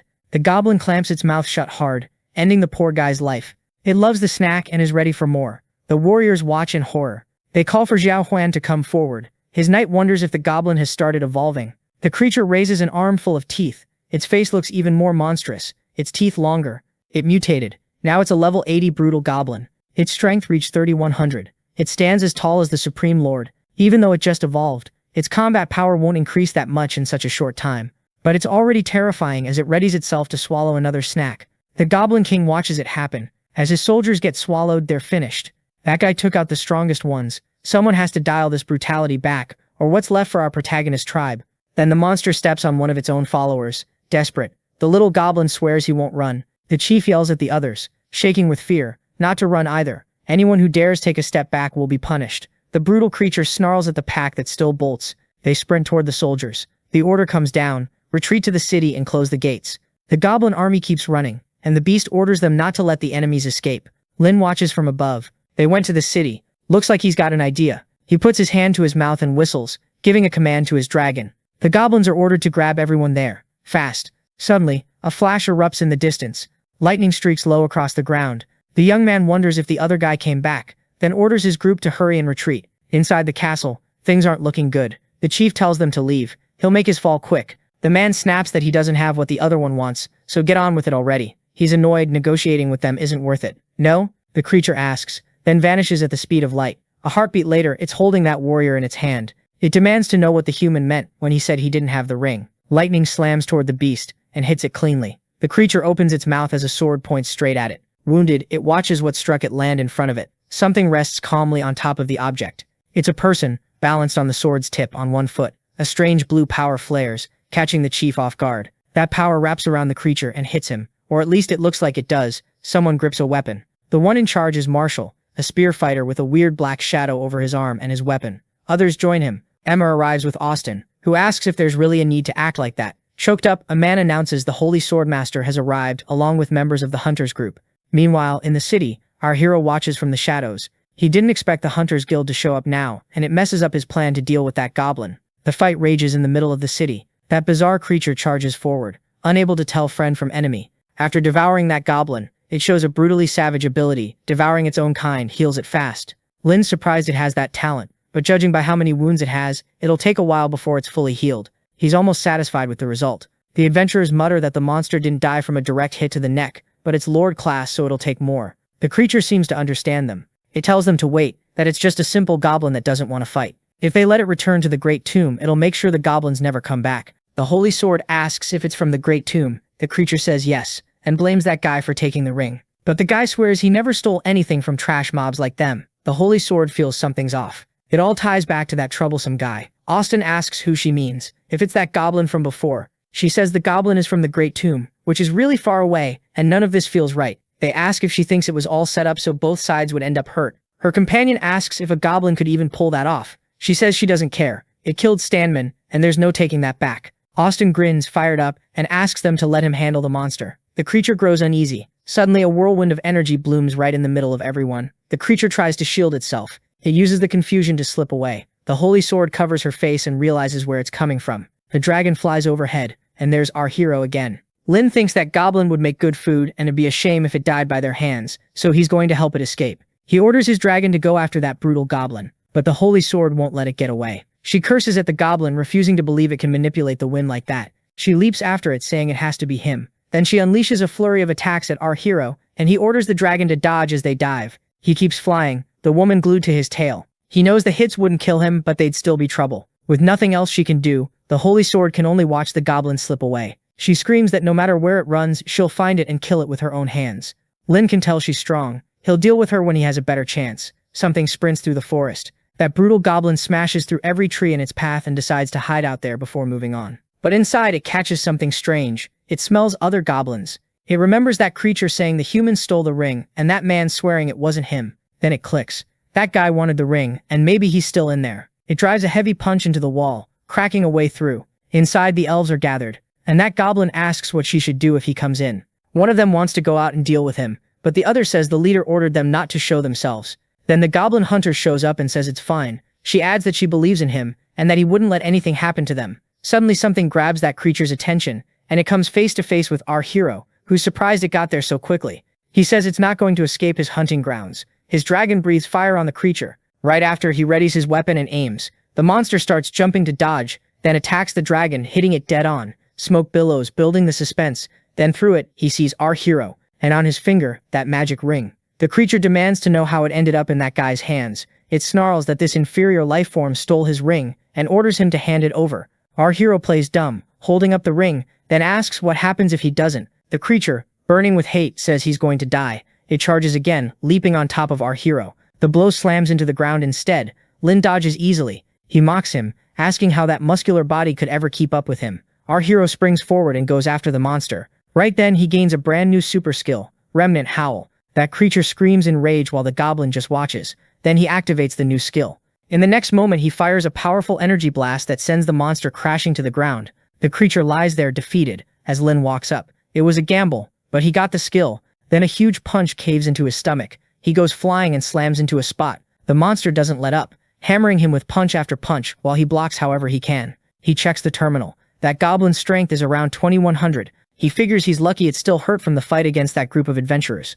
The creature can't believe he's withstanding the hits. It decides the food is making him stronger and stronger. With a quick feint, our hero strikes out of nowhere. It screams, furious. Feeling the blow, stunned, it couldn't put him down. The next moment, it's the one on the ground, defeated. Our hero thinks there's no food left for him to recover now, and this time he's going to die. He says he only didn't kill him because he's still the last one. The huntress asks what he wants to do, seal his soul in the ring, but our hero says the plan didn't work. There was an intervention, and he ended up exposed. He doesn't even mention that among them there's someone who can escape through the earth, and that he can easily find them underground. The huntress asks what he plans to do. Our hero asks if that isn't the guy from the Great Tomb, and says maybe it's better to use his story so he gets killed there. The huntress asks if it wouldn't be better not to get involved with those people from the Great Tomb, but our hero says it's the best way. Then he slips the ring onto his hand. He tells her to send word to the people of the Great Tomb and offer the ring so they can get revenge for his cruelty. She says there's nothing they can do. Then she says she'll do what he asked. Grabbing a weapon, she uses her ability on that creature and orders it to get up. The brutal goblin rises, saying his humble servant is more brilliant than his master and that he needs to carry out the king's command. Somewhere else, a group of goblins eats.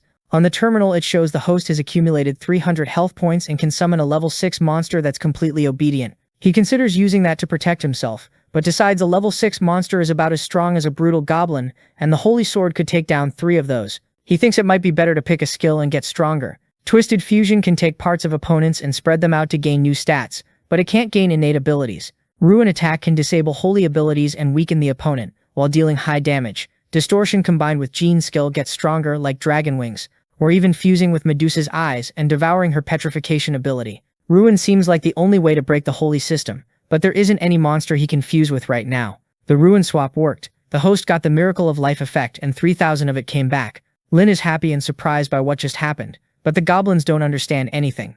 This solves the problem with the goblin's genes. Even his maids ask the boss what's going on. The young woman asks if he'd like to do something. The man says no, and tells the girl not to suggest that for a while. That human stole 2 weapons and is causing trouble, says a lackey. In tatters, the warrior apologizes to his family for hurting them. When the boss gets close to the prisoner, the other one drops to his knees and calls him by name over and over. Delirious, he asks if his father and the others are still alive. His father and sister were defeated by the Supreme Lord. Lin Tian says. Laughing, the crazed man says he never should have provoked him or tried to act smart in front of him. He says he hopes she's still alive and can be rescued later. Then, all of a sudden, he runs and smashes his own head into the wall, collapsing unconscious on the floor. Lin Tian says he was tortured to the point of feeling moved, and wonders why he couldn't just let it go.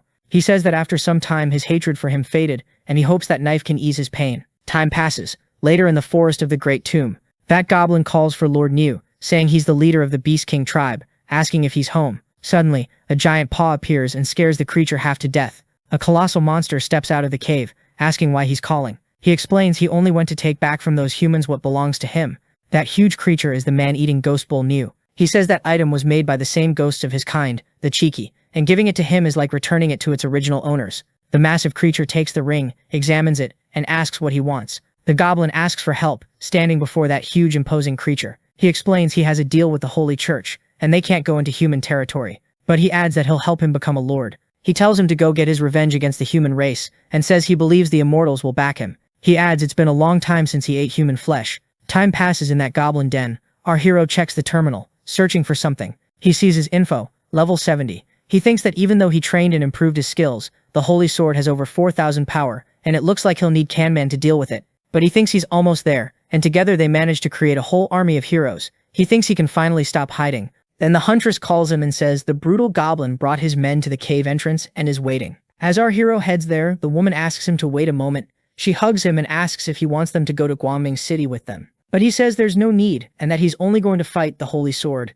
So if something happens and he needs to run, anyone else would just get in his way. She says she ordered the brutal goblin to obey, so he better not let her down or she'll punish him severely. Lin says that's it, and it's not clear who's going to punish who. The woman watches him leave, thrilled. Our hero walks up to the huge goblin and asks if the friend he's looking for is a goblin with poor circulation. The massive creatures just stare at him, like he's found a group of ghosts that specialize in eating people. He says the most embarrassing part is this dominant goblin of the Phoenix class and things aren't looking good. Then the creature tells Mr. New not to worry because the goblin's strength is equal to his. It tells him to stop talking nonsense and show the way, and our hero just watches. Somewhere else, the monsters gear up for battle. They're warned there's a sword-wielding woman who's extremely powerful. The monster scoffs and says he likes tough food. An earthquake hits.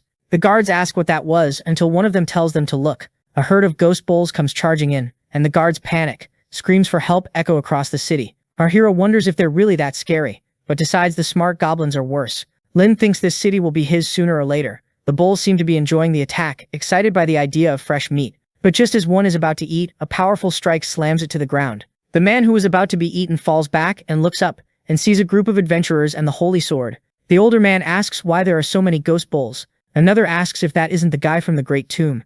Annoyed, he says they should have dealt with him right away. The holy sword says it was her slip-up. Determined, she says she'll fix that mistake and charges straight at the creature. On the way, she cuts down a few ghost bulls. The moment she gets distracted, the monster attacks, blasting rubble and dust everywhere. But from inside the dust, the woman appears, holding the attack back. The bull can't believe it. Our hero watches from above and realizes they're evenly matched. While she's busy, it'll be better for him to act. Then something catches his eye, that man staring down the brutal goblin. The guy starts sinking into the ground saying he's going to kill that beast, and our hero thinks that's what he's been waiting for. He uses a power and fires a barrage of projectiles at him. No chance. The man goes down, the beast moves in to feed on him, and his companion notices Marshall's situation. She tries to save him and fires arrows at the monster, but a magical tornado blocks them. Confused, she asks what that was, and our hero appears, saying luckily he's got sharp skills too. He orders the brutal goblin to leave that guy to him and go help the ghosts, and the monster obeys. He steps closer to the man, excited, licking his lips, and uses his devour skill. The elf is horrified by what she's seeing. Nearby, the old man defeats another ghost bull, calling them cursed beasts. He leaps at our hero with a powerful martial arts technique, but our hero doesn't move. At the last second, he dodges, and the old man explodes with rage. Our hero uses a super skill, giving the warrior no chance to react. The elf cries out in despair. From above, she watches our hero feeding on her companions. The old warrior is defeated, and the woman can't believe this happened to her powerful friends. Our hero realizes he's finally reached level 75, and his power surges.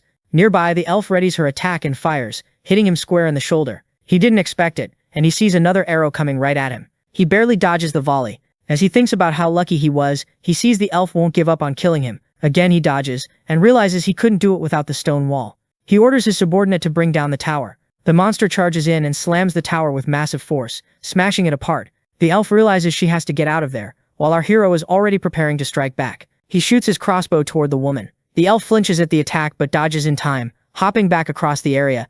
Our hero sees she avoided it, and decides to wait out her cooldowns before trying again. He takes off running like he's fleeing. She readies another shot and warns him not to think he can hide from her. He keeps dodging as best he can until he notices something's off. The elf isn't holding up anymore. Her strength is fading. She forces herself to push a little longer, but then she drops to the ground. That brutal goblin strides toward her, ready to devour her. Our hero snaps at him to move, because she's his. He walks up to the elf and says she's got a strong spirit, and it'd be a shame to eat her. Then he lifts her into his arms and carries her away. Some time later, the elf wakes up somewhere else and panics. The first thing she sees is our hero. She realizes she's completely tied up and can't move. Desperate, she asks what this goblin did to her. He tells her she'll find out soon. Somewhere else, the holy sword keeps fighting the ghost bulls. She takes another win, muttering that guy there was a bit tough. Then a loud noise pulls her attention. She sees Emma about to kill herself and sprints over to stop her. The girl collapses as the woman rushes in, and she reaches her in time, begging her not to die. The elf says all the others are gone. She tells Alice she doesn't want to give birth to a goblin child and asks her to get revenge. The bulls sneer that whoever eats her will become a new chief. But the woman grips her sword and stands, eyes burning. She glares at the creatures and says she's going to kill them. Then she suddenly drives the weapon into herself. Guards and monsters freeze in shock. A heartbeat later, she rockets into the sky, overflowing with energy, while the Count demands to know what she's doing. She orders all the soldiers to leave immediately, or they're going to die. Everyone bolts in panic, shouting that they've never seen anything like this, and that she's scarier than the monsters. In another part of the city, our hero senses something. He looks up and sees what the saint has become. All that holy energy tells him this is bad. The herd of ghost bulls hesitates, then runs, but the power is too much. The holy sword unleashes her ability and strikes them with the holy inquisition. The creatures are wiped out, and a massive rift tears open through the city. Afterward, she descends and returns to her normal form. On the terminal, her power reads 5,000. The city is wrecked. Our hero realizes he was lucky to get out alive. He thought she was a swordswoman, so why does she fight like a mage? He's stunned, calling her the unbeatable holy sword who will protect the kingdom with all her power. The soldiers cheer and pay tribute to her. But then she winces at the wound she inflicted on herself, and the terminal shows her combat power dropping to 2,500. Our hero looks satisfied. The woman says it's not over yet. The real killer isn't dead. She reaches for a potion, but a powerful strike slams in and cuts her off. Everyone reels. Then our hero finally reveals himself, standing atop a tower. Someone spits that he's a despicable person for a surprise attack. He tells her to tend her wounds and leave the rest to them. Our hero asks what he just called him. The man charges, shouting, "Despicable." A fraction of a moment later, he's already down. Our hero corrects him. That's not the line he wants to know. It's the one before that. He asks if he's realized he's a goblin, trying to make sense of it. The soldiers surge forward, ordering them to kill him and avenge the Duke. Our hero braces and drives straight through them, cutting them down with ease. One soldier yells not to hold back. They have to buy time for the holy sword to recover. He shouts for them to dedicate it in their hearts. The next moment, something punches through his armor. Our hero is suddenly right in front of him, arm thrust through. The soldier stares, unable to believe it, as the goblin leader finishes by saying he's free, but he's going to take his heart. The next moment, that knight is completely defeated. A huge hole punched through his armor. The holy sword sees it, goes furious, and charges our hero. He dodges and moves in to counter, but she's faster. She snaps out a kick he barely blocks, and the impact still sends him flying. Even with her power reduced, she's still hard to face. Feeling the pressure, he activates a power that hits all the soldiers and the woman. She flinches, surprised, then strikes back with her energy. Our hero dodges again, easy, and realizes monster skills aren't working on her. If this keeps up, both sides take losses, and in the end she's a holy type. She can suppress him. She attacks again, saying today they'll settle this once and for all. Lynn asks if she likes the feeling of failure. She leaps and tells him to shut his mouth. She hits hard, then realizes the goblin isn't there anymore and scans for him. She orders everyone to group up and kill him. Our hero grabs a soldier and throws him toward the girl. While she's distracted by the flying body, the goblin leader rushes in and drops the others. At least in speed, he's better, and he can still use bodies to dodge. The woman chases him, calling him filthy. Our hero wants to wear down her defense so he can use ruin magic. An hour of fighting drags on. Soldiers on the ground beg the holy sword to kill them because they can't take the torture. Our hero suggests they stop for today, and one soldier mutters he'll lose either way. The woman only gets angrier, telling him not to run, and attacks again. He uses another body as a shield. It's working. Soon she'll go completely crazy. She keeps attacking non-stop, and our hero keeps using soldiers as cover. Lin likes the result, and tells her the way she kills people is better than the way she kills monsters. The woman is horrified. Finally, it hits her. In shock, she lets her sword fall. She's killed the very people she was supposed to protect. She looks like she's breaking again, and our hero thinks this is the moment. He readies his ruin attack. The next instant, he lands a direct hit to her chest. She drops to her knees as rain starts to fall, and her power scatters. She begs her god, saying it's not her fault, that she'll protect everyone. She asks if the gods have abandoned her, then collapses. Our hero knows that once she's contaminated by ruin, she loses her sacred power completely. He thinks they could join him, help him end religious superstitions and control this world. A storm rolls in with lightning, and our hero prepares to take care of his species' evolution. That mutant goblin runs up, warning that the church people are coming. It makes the goblin leader uneasy. While he's doing all this hard work, an army from the church arrives. Knights called Bishops of the Holy Cross. Our hero stands up fast in front of the pile of knights.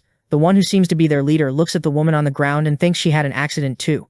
He sizes up our hero as just a small goblin, but he knows that weak, innocent look can hide enormous power. Typical evil. He orders his soldiers to obey in God's name and bring peace to the world. Filled with sacred power, they shout to purge the devil, and it makes our hero uneasy. The holy knights charge straight at evil, attacking without pause while he holds them off with his magic barrier. Our hero realizes that even in heavy armor, they're fast. On the terminal, he sees their strength is 3,000. The fight continues. He dodges as much as he can, thinking they really are powerful. No intention of backing down. So what? He prepares a new ruin attack. He hits one of them, and the others freeze in shock. The holy knight screams on the ground as his sacred power drains away, and the others shout to stay back. Our hero uses the opening to run. The knights now believe he really is a demon goblin. Lin panics that the church soldiers already have 3,000 power, and says it's time to change plans and retreat. The leader of the knights says they need to withdraw and that the child needs to be cleansed and guided by a priest, or she'll fall into disgrace. The soldier asks if the bishop isn't going to deal with the goblin plague, but he says it's already too late.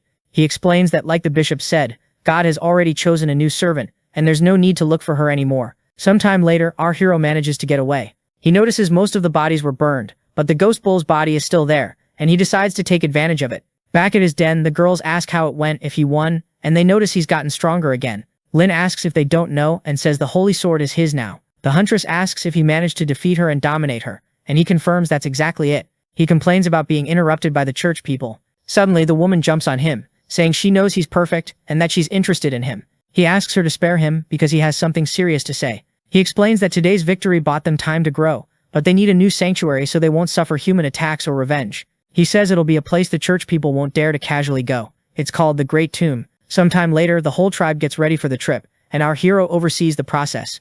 He thinks that there he can raise a huge goblin population, and since the church has a deal with the Great Tomb, they won't have problems. And now he needs more women. He tells the group the goal is to take prisoners. Anyone who resists, they can deal with however they want. A few days later, they got 230 women from 10 villages, but they needed more. He decides to go to other villages to get more people, and he reaches a small town. He heads toward it and orders everyone to get ready and keep moving forward. Someone says they're just looting goblins. Another says he killed enough goblins to make a mountain. Laughing, a soldier asks if people are scared of goblins and gets ordered to guard the gate. They say they're dangerous, but a man says they're just big and shouldn't be taken seriously. He says he could even handle some hero-type guy. He's a level 50 adventurer. The mayor tells everyone to get ready because they're coming. A soldier announces the goblins are coming, so the townspeople gear up. He suggests seeing who kills the most goblins, with a punishment for whoever kills the least. The man says he could handle it alone and tells the others to go rest. Then something makes everyone shake with fear. The man looks up and sees a huge dragon flying in. Our hero approaches riding his dragon while everyone trembles, wondering why there are dragons with the goblins. The soldiers start running, terrified, saying the sentries lied and these are clearly monsters. Our hero thinks it's interesting that so many people got ready for this, and tells them to attack. Moments later, the fighting spreads through the city. One of the men calls out that adventurer who said he could handle the goblins, but the man hides, asking if they're really goblins. Then a creature finds him under the table and by the looks of it takes care of him, leaving him defeated while saying he thought it would be fun. Sometime later, a group of monsters gathers. A huge bird asks if it's their first time entering the Great Tomb, and says the smell of humans will attract monsters from miles away. Lin says they reek so much that not even the goblin's smell covered them, and it's no surprise they were scared of the tomb for that reason. He tells him to remember to thank his lord this time, and says it's what he promised him. The creature asks why he has so many humans there. Shocked, it asks if they're all breeding tools for the goblins, and asks if he wasn't told about the contract between the Great Tomb and the church. Our hero tells him not to worry because they were all captured before they arrived. The bird says that's great, and if he has any questions to come find him, and he'll make sure they can develop peacefully there. Lin thanks him for his concern and says if he wants to come back, he'll be welcome. The creature says then it won't be so normal, and that he'll warn the people in charge first. Our hero seems satisfied to be able to work in peace now, so he asks Gobleth if he counted how many there are. He says there are 3,000, but there could be more if they're produced again. Among the mutant and dominant species tested, none survived. Our hero comments that it seems he can't produce more of those species, so he leaves the hut. Now they need to capture animal-type monsters to boost the number of low-level goblins. He realizes it's easier to use the simulation system than to catch monster animals himself, so he activates it. The system shows a scenario. He captures some monsters for food and uses others to evolve the species, but he's shocked when the simulation has them ambushed by humans. He can't understand how they dare enter the Great Tomb. Then the simulation ends badly. He gets subdued, forced to flee with only a few members, defeated, so he knows he needs a way to deal with this. He goes to his subordinates and asks if they know where the human lords live. The creature says it's in the high forest area, and our hero decides this is his chance to solve the problem once and for all. A month later, he talks with his bird friend who says it's impossible for humans to reach there. He explains the Great Tomb has a contract with the church, but our hero says that on the other side he saw an army approaching, and with what happened before they might attack him anyway. The creature says he understands, but nobody there will let humans walk through the Great Tomb. Then he flies off saying he'll meet him there later, and that he's going to make a report. Lun thanks him. One of the knights says they're there to defeat the goblins once and for all. They're determined to enter the Great Tomb, and the soldiers back him up. A dragon flies overhead, and the man asks if that's a goblin riding it. Watching, he thinks it matches the intel exactly. He asks if the guy up there is the goblin boss who destroyed dozens of cities and villages. Our hero calls them out, asking if they forgot the contract between the church and the Great Tomb. The man snaps back that he's just a rat who ran away from the tomb, and they don't need to worry about any contract if they kill him. He points behind him and asks if they can see that army. He says it's there for revenge for Alice and for his grandpa. Our hero reads the situation and starts messing with him, bringing up the holy sword. The man explodes, yelling at him to shut up. Then he says he'll attack and turn everyone into dust. Our hero didn't expect him to get that mad that fast. One of the knights tells them to wait. The scouts still haven't returned, and charging in could be dangerous. But Line brings up the scouts and points out a man, asking if it's that one. 10 minutes earlier, the scouts were watching the camp, stunned by how many humans and monsters those people had enslaved. But on the way back, a group of goblins caught them. The leader orders all troops to listen up and move out to kill every goblin. The soldiers ready themselves to attack. The young guy starts shouting, asking if they're scared, saying that's what happens when you piss off a lion. Then another creature appears, asking if that's true, and the huge bird shows up, overflowing with power. The young guy yells that it's the man-eating eagle and tells everyone to be careful. The eagle man says it's been a long time since he's seen the church and asks if they forgot the contract offer. One of the knights says it's the Pope's order and he isn't qualified to negotiate. The eagle man says he isn't qualified to be arrogant much longer and he'll crush him himself. The knight says he's there to wipe out the goblins and he doesn't care what happens after. But if the eagle man dares to stop him, he'll die. He spurs his horse and orders the soldiers forward. The creature rises into the sky, saying they're treating the Great Tomb like a place they can come and go whenever they want. The knight asks if the Great Tomb decided to protect the goblins. The eagle man says he can believe that, yes. The knight goes silent. He tells his majesty to pull back with the troops, but his majesty doesn't buy it and wants to kill that guy.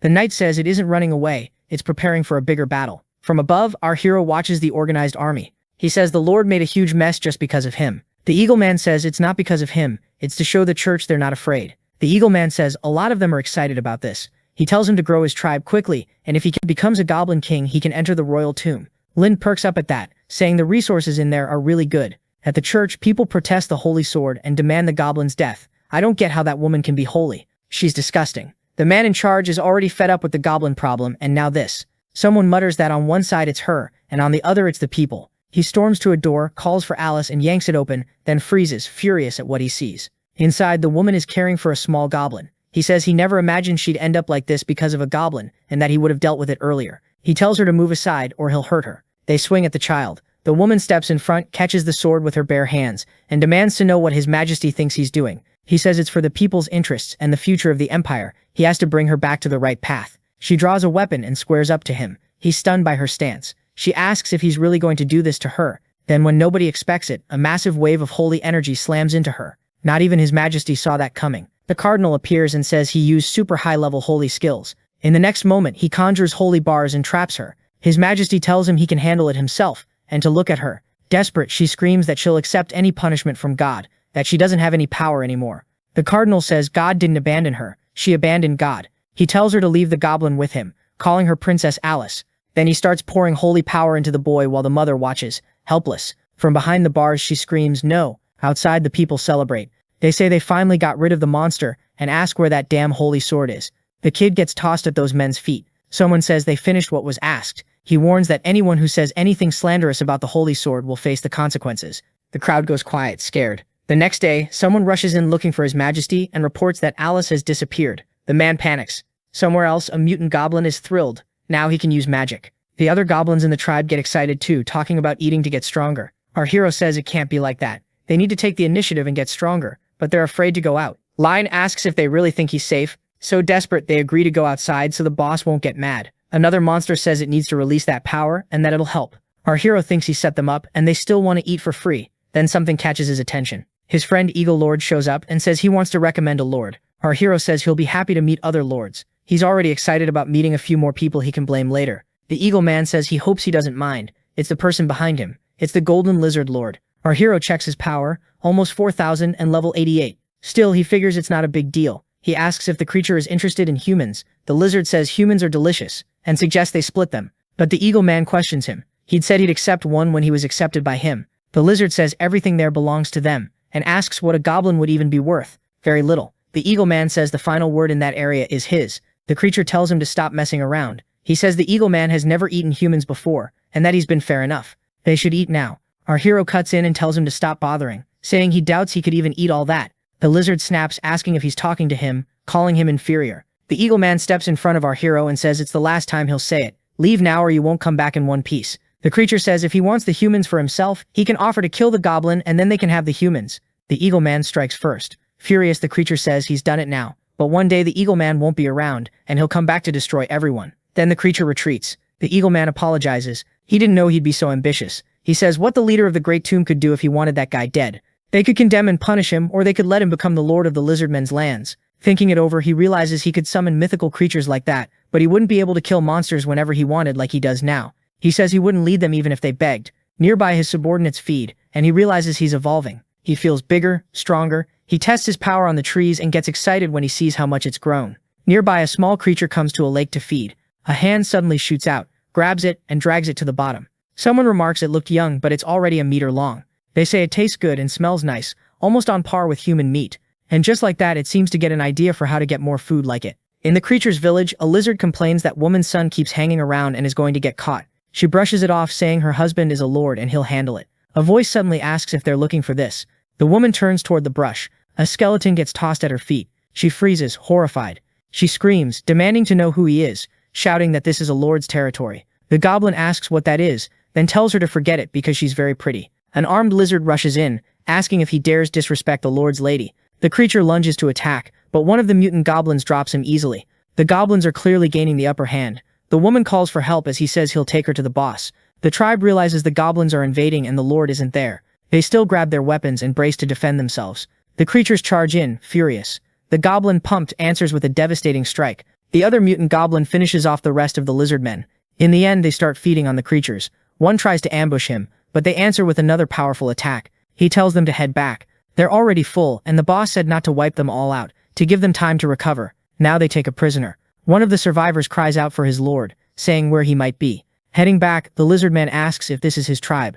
Another lizard sprints up, yelling for him to hurry and save his wife and daughter, because the goblins took them. He can't believe it. He just came from the goblins' tribe, and he doesn't buy that they could butcher them that fast. The lord sniffs the air and catches a mixed scent. His wife and the goblins. He bolts, cursing those miserable goblins, swearing he'll crush every last one. Back at the tribe, someone yells for the boss to come over because they brought good stuff. Our hero gets curious and realizes they've evolved. He's impressed they've come that far. He keeps sizing them up, trying to figure out how it happened, running through theories. He also thinks he can equip them with better gear to make them stronger.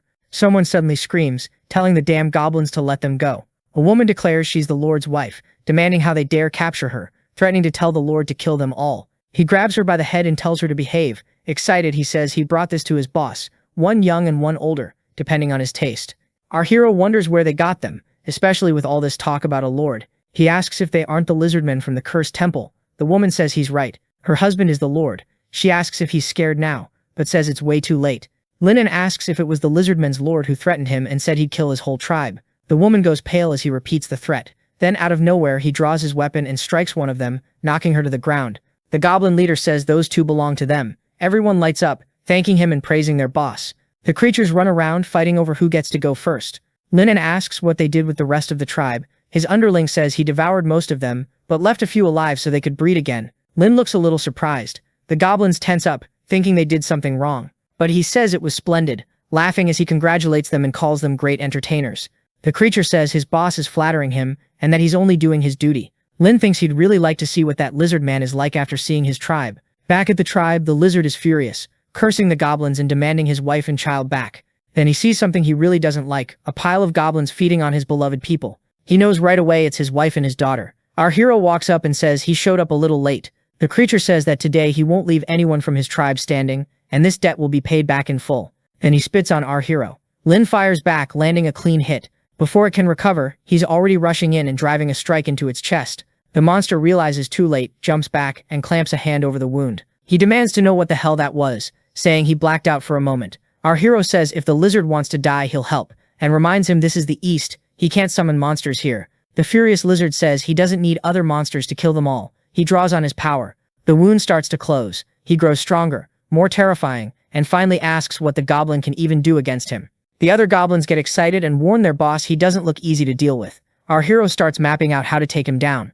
Then in the next moment, a weapon pierces the monster's chest. Our hero doesn't understand what he's seeing. The creature is sliced from head to toe. Behind it stands the holy sword. Tattered, with an empty stare, she says she finally found him. The goblins panic. She's in their tribe and they're sure she'll kill them. But she doesn't look like she's in any shape for that. And the next moment she collapses. Lin's stunned. Even exhausted, with a crappy sword, she still killed the lizard in 1 second.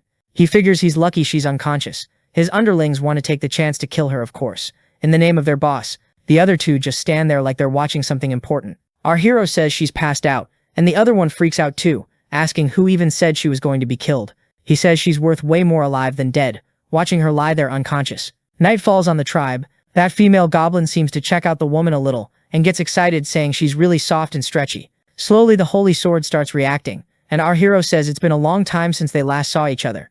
She doesn't seem scared. She starts yelling that she's seeing goblins, that she finally found him, that it's wonderful. The tribe leader tenses and tells her not to do anything rash. She's far too weak to beat them. She forces herself up anyway, shouting "Goblin" over and over. Our hero can't figure out what's wrong with her. He yells at his underlings to do something. They weren't raised here just to stare, and orders them to hold her down. The big guy steps in and grabs the little rope holding her, but the next second she slips free. In a blink, she's right in front of our hero, catching him off guard. His servants panic, saying they're done for, and the boss is going to die because of them. Then the woman drops to her knees. That throws him. She tells him she's not there to fight. She just wants him to give her another child. No one can believe she's begging for that. Our hero asks if she thinks he's some kind of god of childbirth. She says she's serious. The hatred between them can end, but only if he gives her another child. Otherwise, she won't forgive him. Our hero asks if she had his child before and what happened to that kid. She begs her god to forgive her for not finishing her punishment. She says it was all the damn villagers' fault and begs for another chance. Lin realizes she thinks the child is a punishment from God and it's driven her crazy.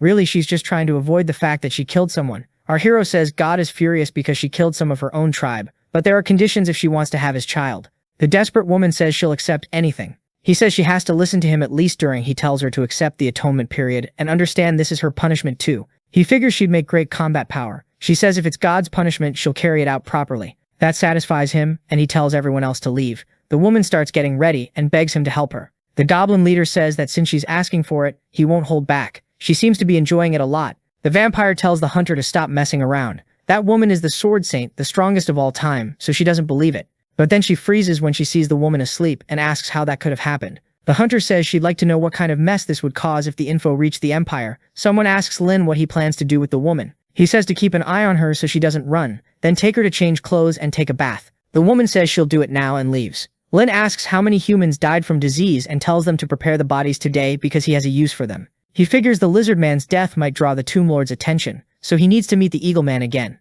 He goes to the Eagle Man's tribe, and they seem surprised by what happened. His friend says he doesn't need to explain, and that if he takes the lizard man's place, he can still explain things to the Great Tomb. The goblin says he's not interested in becoming a lord, and asks if one of his underlings can take command instead. The Eagle Man says it's not impossible, but it's risky if he sends subordinates in his place. Lin asks why. The Eagle Man explains there's a demon competing for the position, now that the lizard man is dead. He thinks he could beat it, but his subordinates probably couldn't. Lin perks up at that. The creature is a monster that controls dreams, and through them controls people. The Hawkman adds it isn't very strong in combat, so it shouldn't be able to defeat the lords like that, which Lin finds interesting. He thinks it could be useful to influence the holy sword through her dreams and make her obey him, so he tells the lord to take him to it as soon as possible. He wants to work with it. Sometime later they reach the demon's lair. A creature appears and asks who needs some good dreams. It's surprised to see Hawkman and asks what he's doing with that goblin. Lin says he wants to negotiate. He'll let the demon be the Lord of the South if it helps control people's dreams. The creature asks how a goblin dares make that request. The Hawkman says the lizard it could never defeat was defeated by him. The demon laughs like it doesn't believe it, but then asks whose beautiful dreams he wants to mess with. Lin says it's just a human. His friend asks if he really plans to make it a lord, and warns him about the other lord he wouldn't be able to beat. Lin tells him to wait, because he just thought of another plan. The lord explains this demon has no physical body, and can't be devoured, and it could end up killing anyone who won't cooperate. Lin remembers his ability to take part of enemies and merge it into himself. He says normal goblins can't do that, but he can. He tells the demon to come with them so they can discuss the details, and says he needs to understand the principles of its power to use it to the fullest. The demon explains that as long as someone dares to look into its eyes, no one escapes its control, unless they realize they're in a dream. Lin gets excited and says he wants to see whether dreams are more powerful than the blade. The Hawkman warns him not to look into its eyes. The creature uses its power on Lin, and he goes slack like he's in a trance. Then he collapses, unresponsive. The demon decides he overestimated him. Lin wakes up somewhere else near a volcano. He gets irritated as the ground cracks and he drops into the lava. The demon laughs and says he can't escape, that he'll stay in the dream and die. Then it asks if he still wants to kill it. Lin suddenly fires an attack at it. The creature can't believe it and demands to know how he did that. Lin says he set a trap, and that in these dreams a person only dies if they believe it. Lin asks if that's his ability. He adds it's a great trick but it won't work on him, and charges the demon lord. He lands a heavy blow. The creature, starting to fall apart, wonders how that's possible. Then to Lin's surprise it curses him and swears it won't forgive him, as the fight keeps going. Lin raises his weapon and fires again. This time the creature collapses. He doesn't waste time. He bites off a piece of it and takes its dream ability. The monster stares at him, terrified, as its body starts to change. A moment later, Lin fully acquires the power, leaving his Hawklord friends stunned. The Hawkman steps closer, worried, asking if he's okay. He says Lin scared him, asks how he did that, but the goblin only says they're ready to go. And now that the demon's been defeated, Lin says he has the perfect goblin for the position. His friend tells him not to worry, that he'll speak for him. Sometime later, back at the goblin tribe, the holy sword sleeps peacefully. Our hero uses his new power to slip into her calm dreams. He takes her to a place where people demand a goblin's death, and her punishment. The whole city humiliates her, and calls for her to be punished. He realizes it's the dream where he was humiliated by everyone, and it's exactly what he wanted. A strong light appears, an angelic entity descends. Everyone starts worshipping, convinced it's God, thrilled to see it. They accuse a woman of being a demoness, who defiled what's sacred. They point at her, demanding she be punished and killed. A huge hole opens behind her. She throws herself to the ground and begs God to save her by forgiving her. The angelic being reaches out and bathes the people in holy energy. He asks if she understands the sin she committed. She says she knows she killed people she was supposed to protect. God says that's a lesser sin. If she gives birth to a goblin and raises it, she'll be forgiven. She asks if she committed other sins. He says she protected a group of demons. He calls them selfish, greedy, and starts listing their ugly traits. And for that sin, he says she'll never be forgiven. Desperate, she insists she was protecting them. She looks back and those creatures twist into demons. God says that without them, her teammates wouldn't have died. The demons start spitting vile things at her, pushing her into despair, chanting for her death. She snaps. She screams for them to shut up, and charges. She strikes them again and again, giving them no chance. Then she drops to the ground and tells God she killed them. The entity asks if she sees it clearly. Now, they wanted protection, but never once thought about protecting her. And when she collapsed before the church, they were the first to attack. She freezes, shocked, then says she understands. They touch hands. He tells her that from now on she's responsible for wiping out these demons. She asks how she can get God's power back. He says only when there isn't a single demon left. He adds that he sent a messenger to help her on her mission, and tells her not to forget. The holy sword rests. Our hero is surprised, not expecting to be this tired. Now she won't be called that anymore, the man says. Later he tells her to eat and get ready to carry out God's mission. She asks how he knows that. She still doesn't believe she's standing in front of someone important. He says God's will must not be revealed. She's stunned, wondering if the one from her dreams could really be that goblin. She asks what they'll do next. He only says when the time comes. Even at level 60, with not even 100,000 power, she pushes herself to improve. She says she's only studied magic for a year and doesn't have much experience. Our hero tells her talent is impressive, and shouldn't be wasted. The goblin leader says it's a good city for looting and more, firing up his subjects. Then he tells them to get ready to leave as his soldiers celebrate. He knows there's a mage there with plenty of magic tomes, and asks what. He keeps him and grabs a bunch of books so she can study. The woman thanks her lord over and over, until someone shows up asking if they're leaving for battle. She's fully dressed in armor, and our hero says she really came prepared. Alice says it's a mission for her. God, of course she was going to prepare. Those demons caused 10 years of pain, and now it's time to pay. Sometime later, they reach the city, and some event is going on. One of the creatures asks what all those people are gathered for, and our hero says it's some kind of celebration. He tells her to go back to camp while he goes to investigate. Down below, the ceremony continues. His granddaughter Avril is about to become the city's new lord, the youngest in history. Everyone celebrates. She thanks them for their support, says she'll be better than her grandfather, and promises she'll never let them down. Then she adds that if anyone knows about the Sword Saint, they should tell her so she can send her back to the church to be properly punished. The people cheer like they're in a trance, convinced she's amazing. Her grandfather watches, proud. Up above, our hero sits on his dragon and sizes it all up. He didn't expect they planned to capture the holy sword. Still, he gets excited. They'll have her soon. Nearby, the goblin army gets ready, and the elf asks how things look. He says the city has 6,000 soldiers concentrated in the castle, and it's the perfect time to attack. He orders the goblin berserker to smash the gate, now, and they start advancing. The goblins use a log to break in. The soldiers freak out, shouting that they need to report to the Lord, but the next moment they start getting taken out. The elf girls seem to like these guns more than their old bows. The city gate finally gives way, and the invasion begins. Our hero issues orders, and the city goes up in flames as the new lady realizes what's happening. Explosions rip through the streets, and people scream warnings that a dragon is coming. She tries to take control, but no one listens. Up above, that mage watches everything and leads his army to face the goblins. For a moment, the young girl is shocked they're goblins. Then she relaxes. Low-level monsters. They'll finish this fast and grab a drink after. She tells everyone to push forward, and since it's her birthday, she'll hand out food and drinks as gifts in the Klein family's name. But nearby, it's not looking good. The goblins are getting the upper hand in every way. Above the city, our hero and the mage lock eyes. The old man realizes this must be the goblin who brought down the holy sword. Our hero says he didn't expect his fame to reach that far. The mage says it's no surprise he's trouble, but asks if he's thought about the consequences. The old man activates a magic crystal, and a massive rock comes flying at our hero, catching him off guard. He kicks his dragon into motion and dodges while the man focuses. Then our hero says, in that case, let him give him a present, and heads straight for the young mage girl. Everyone panics and runs. The meteor keeps falling as people scream. The lady knows this is bad, but our hero sticks to his plan. The dragon breathes fire at the spot where the meteor is about to hit. The woman casts a superclass spell, opening a time-space gap, and banishes the meteor. Then she freezes. She can't see the dragon anymore. The mage stares, shocked, and says it's impossible the creature is still alive. Our hero says his granddaughter is very capable. Otherwise, the castle would have been reduced to ashes. A wounded soldier staggers up, saying he can't hold on anymore, and the mage heals him. Suddenly, a flame rushes at them, but the old man reacts fast and blocks it. Annoyed, he tells the goblin to stop playing tricks and fight properly. Our hero asks if he's trying to make him feel guilty. Goblins don't have morality. The old man's expression tightens. He underestimated them, and they might lose. He orders everyone to fall back to the castle and defend from there. They sprint inside in a frenzy. The gate slams shut behind them. The soldiers mutter that those guys are clearly an elite force. Someone brings up the holy sword and wishes it were here, but the lady says she won't let anything happen to them. She says it's a powerful fortress, and nobody's setting foot inside. Outside, the goblins start getting pushed back, and their leader orders a retreat for now. Please, the lady says they handled a bunch of goblins and they won't be back, and the old man adds that the enemy is weak. The young girl asks if that was the one who beat the holy sword. If she beats him, she'll be stronger than him, right? The mage urges her to do it. Lin didn't plan to wipe them all out, but since they were reckless, he tells her not to blame him. The woman laughs, calls him arrogant, and asks if he's still dreaming about turning the tables. She signals a few subordinates, tells the strongest one to follow him, and orders the others to wait. One mage panics that the enemy is coming, but the woman says there's an unbreakable magic barrier. A goblin steps in front of her and tells his boss to leave it to him. He readies an attack and strides up to the barrier, and the old mage curses under his breath,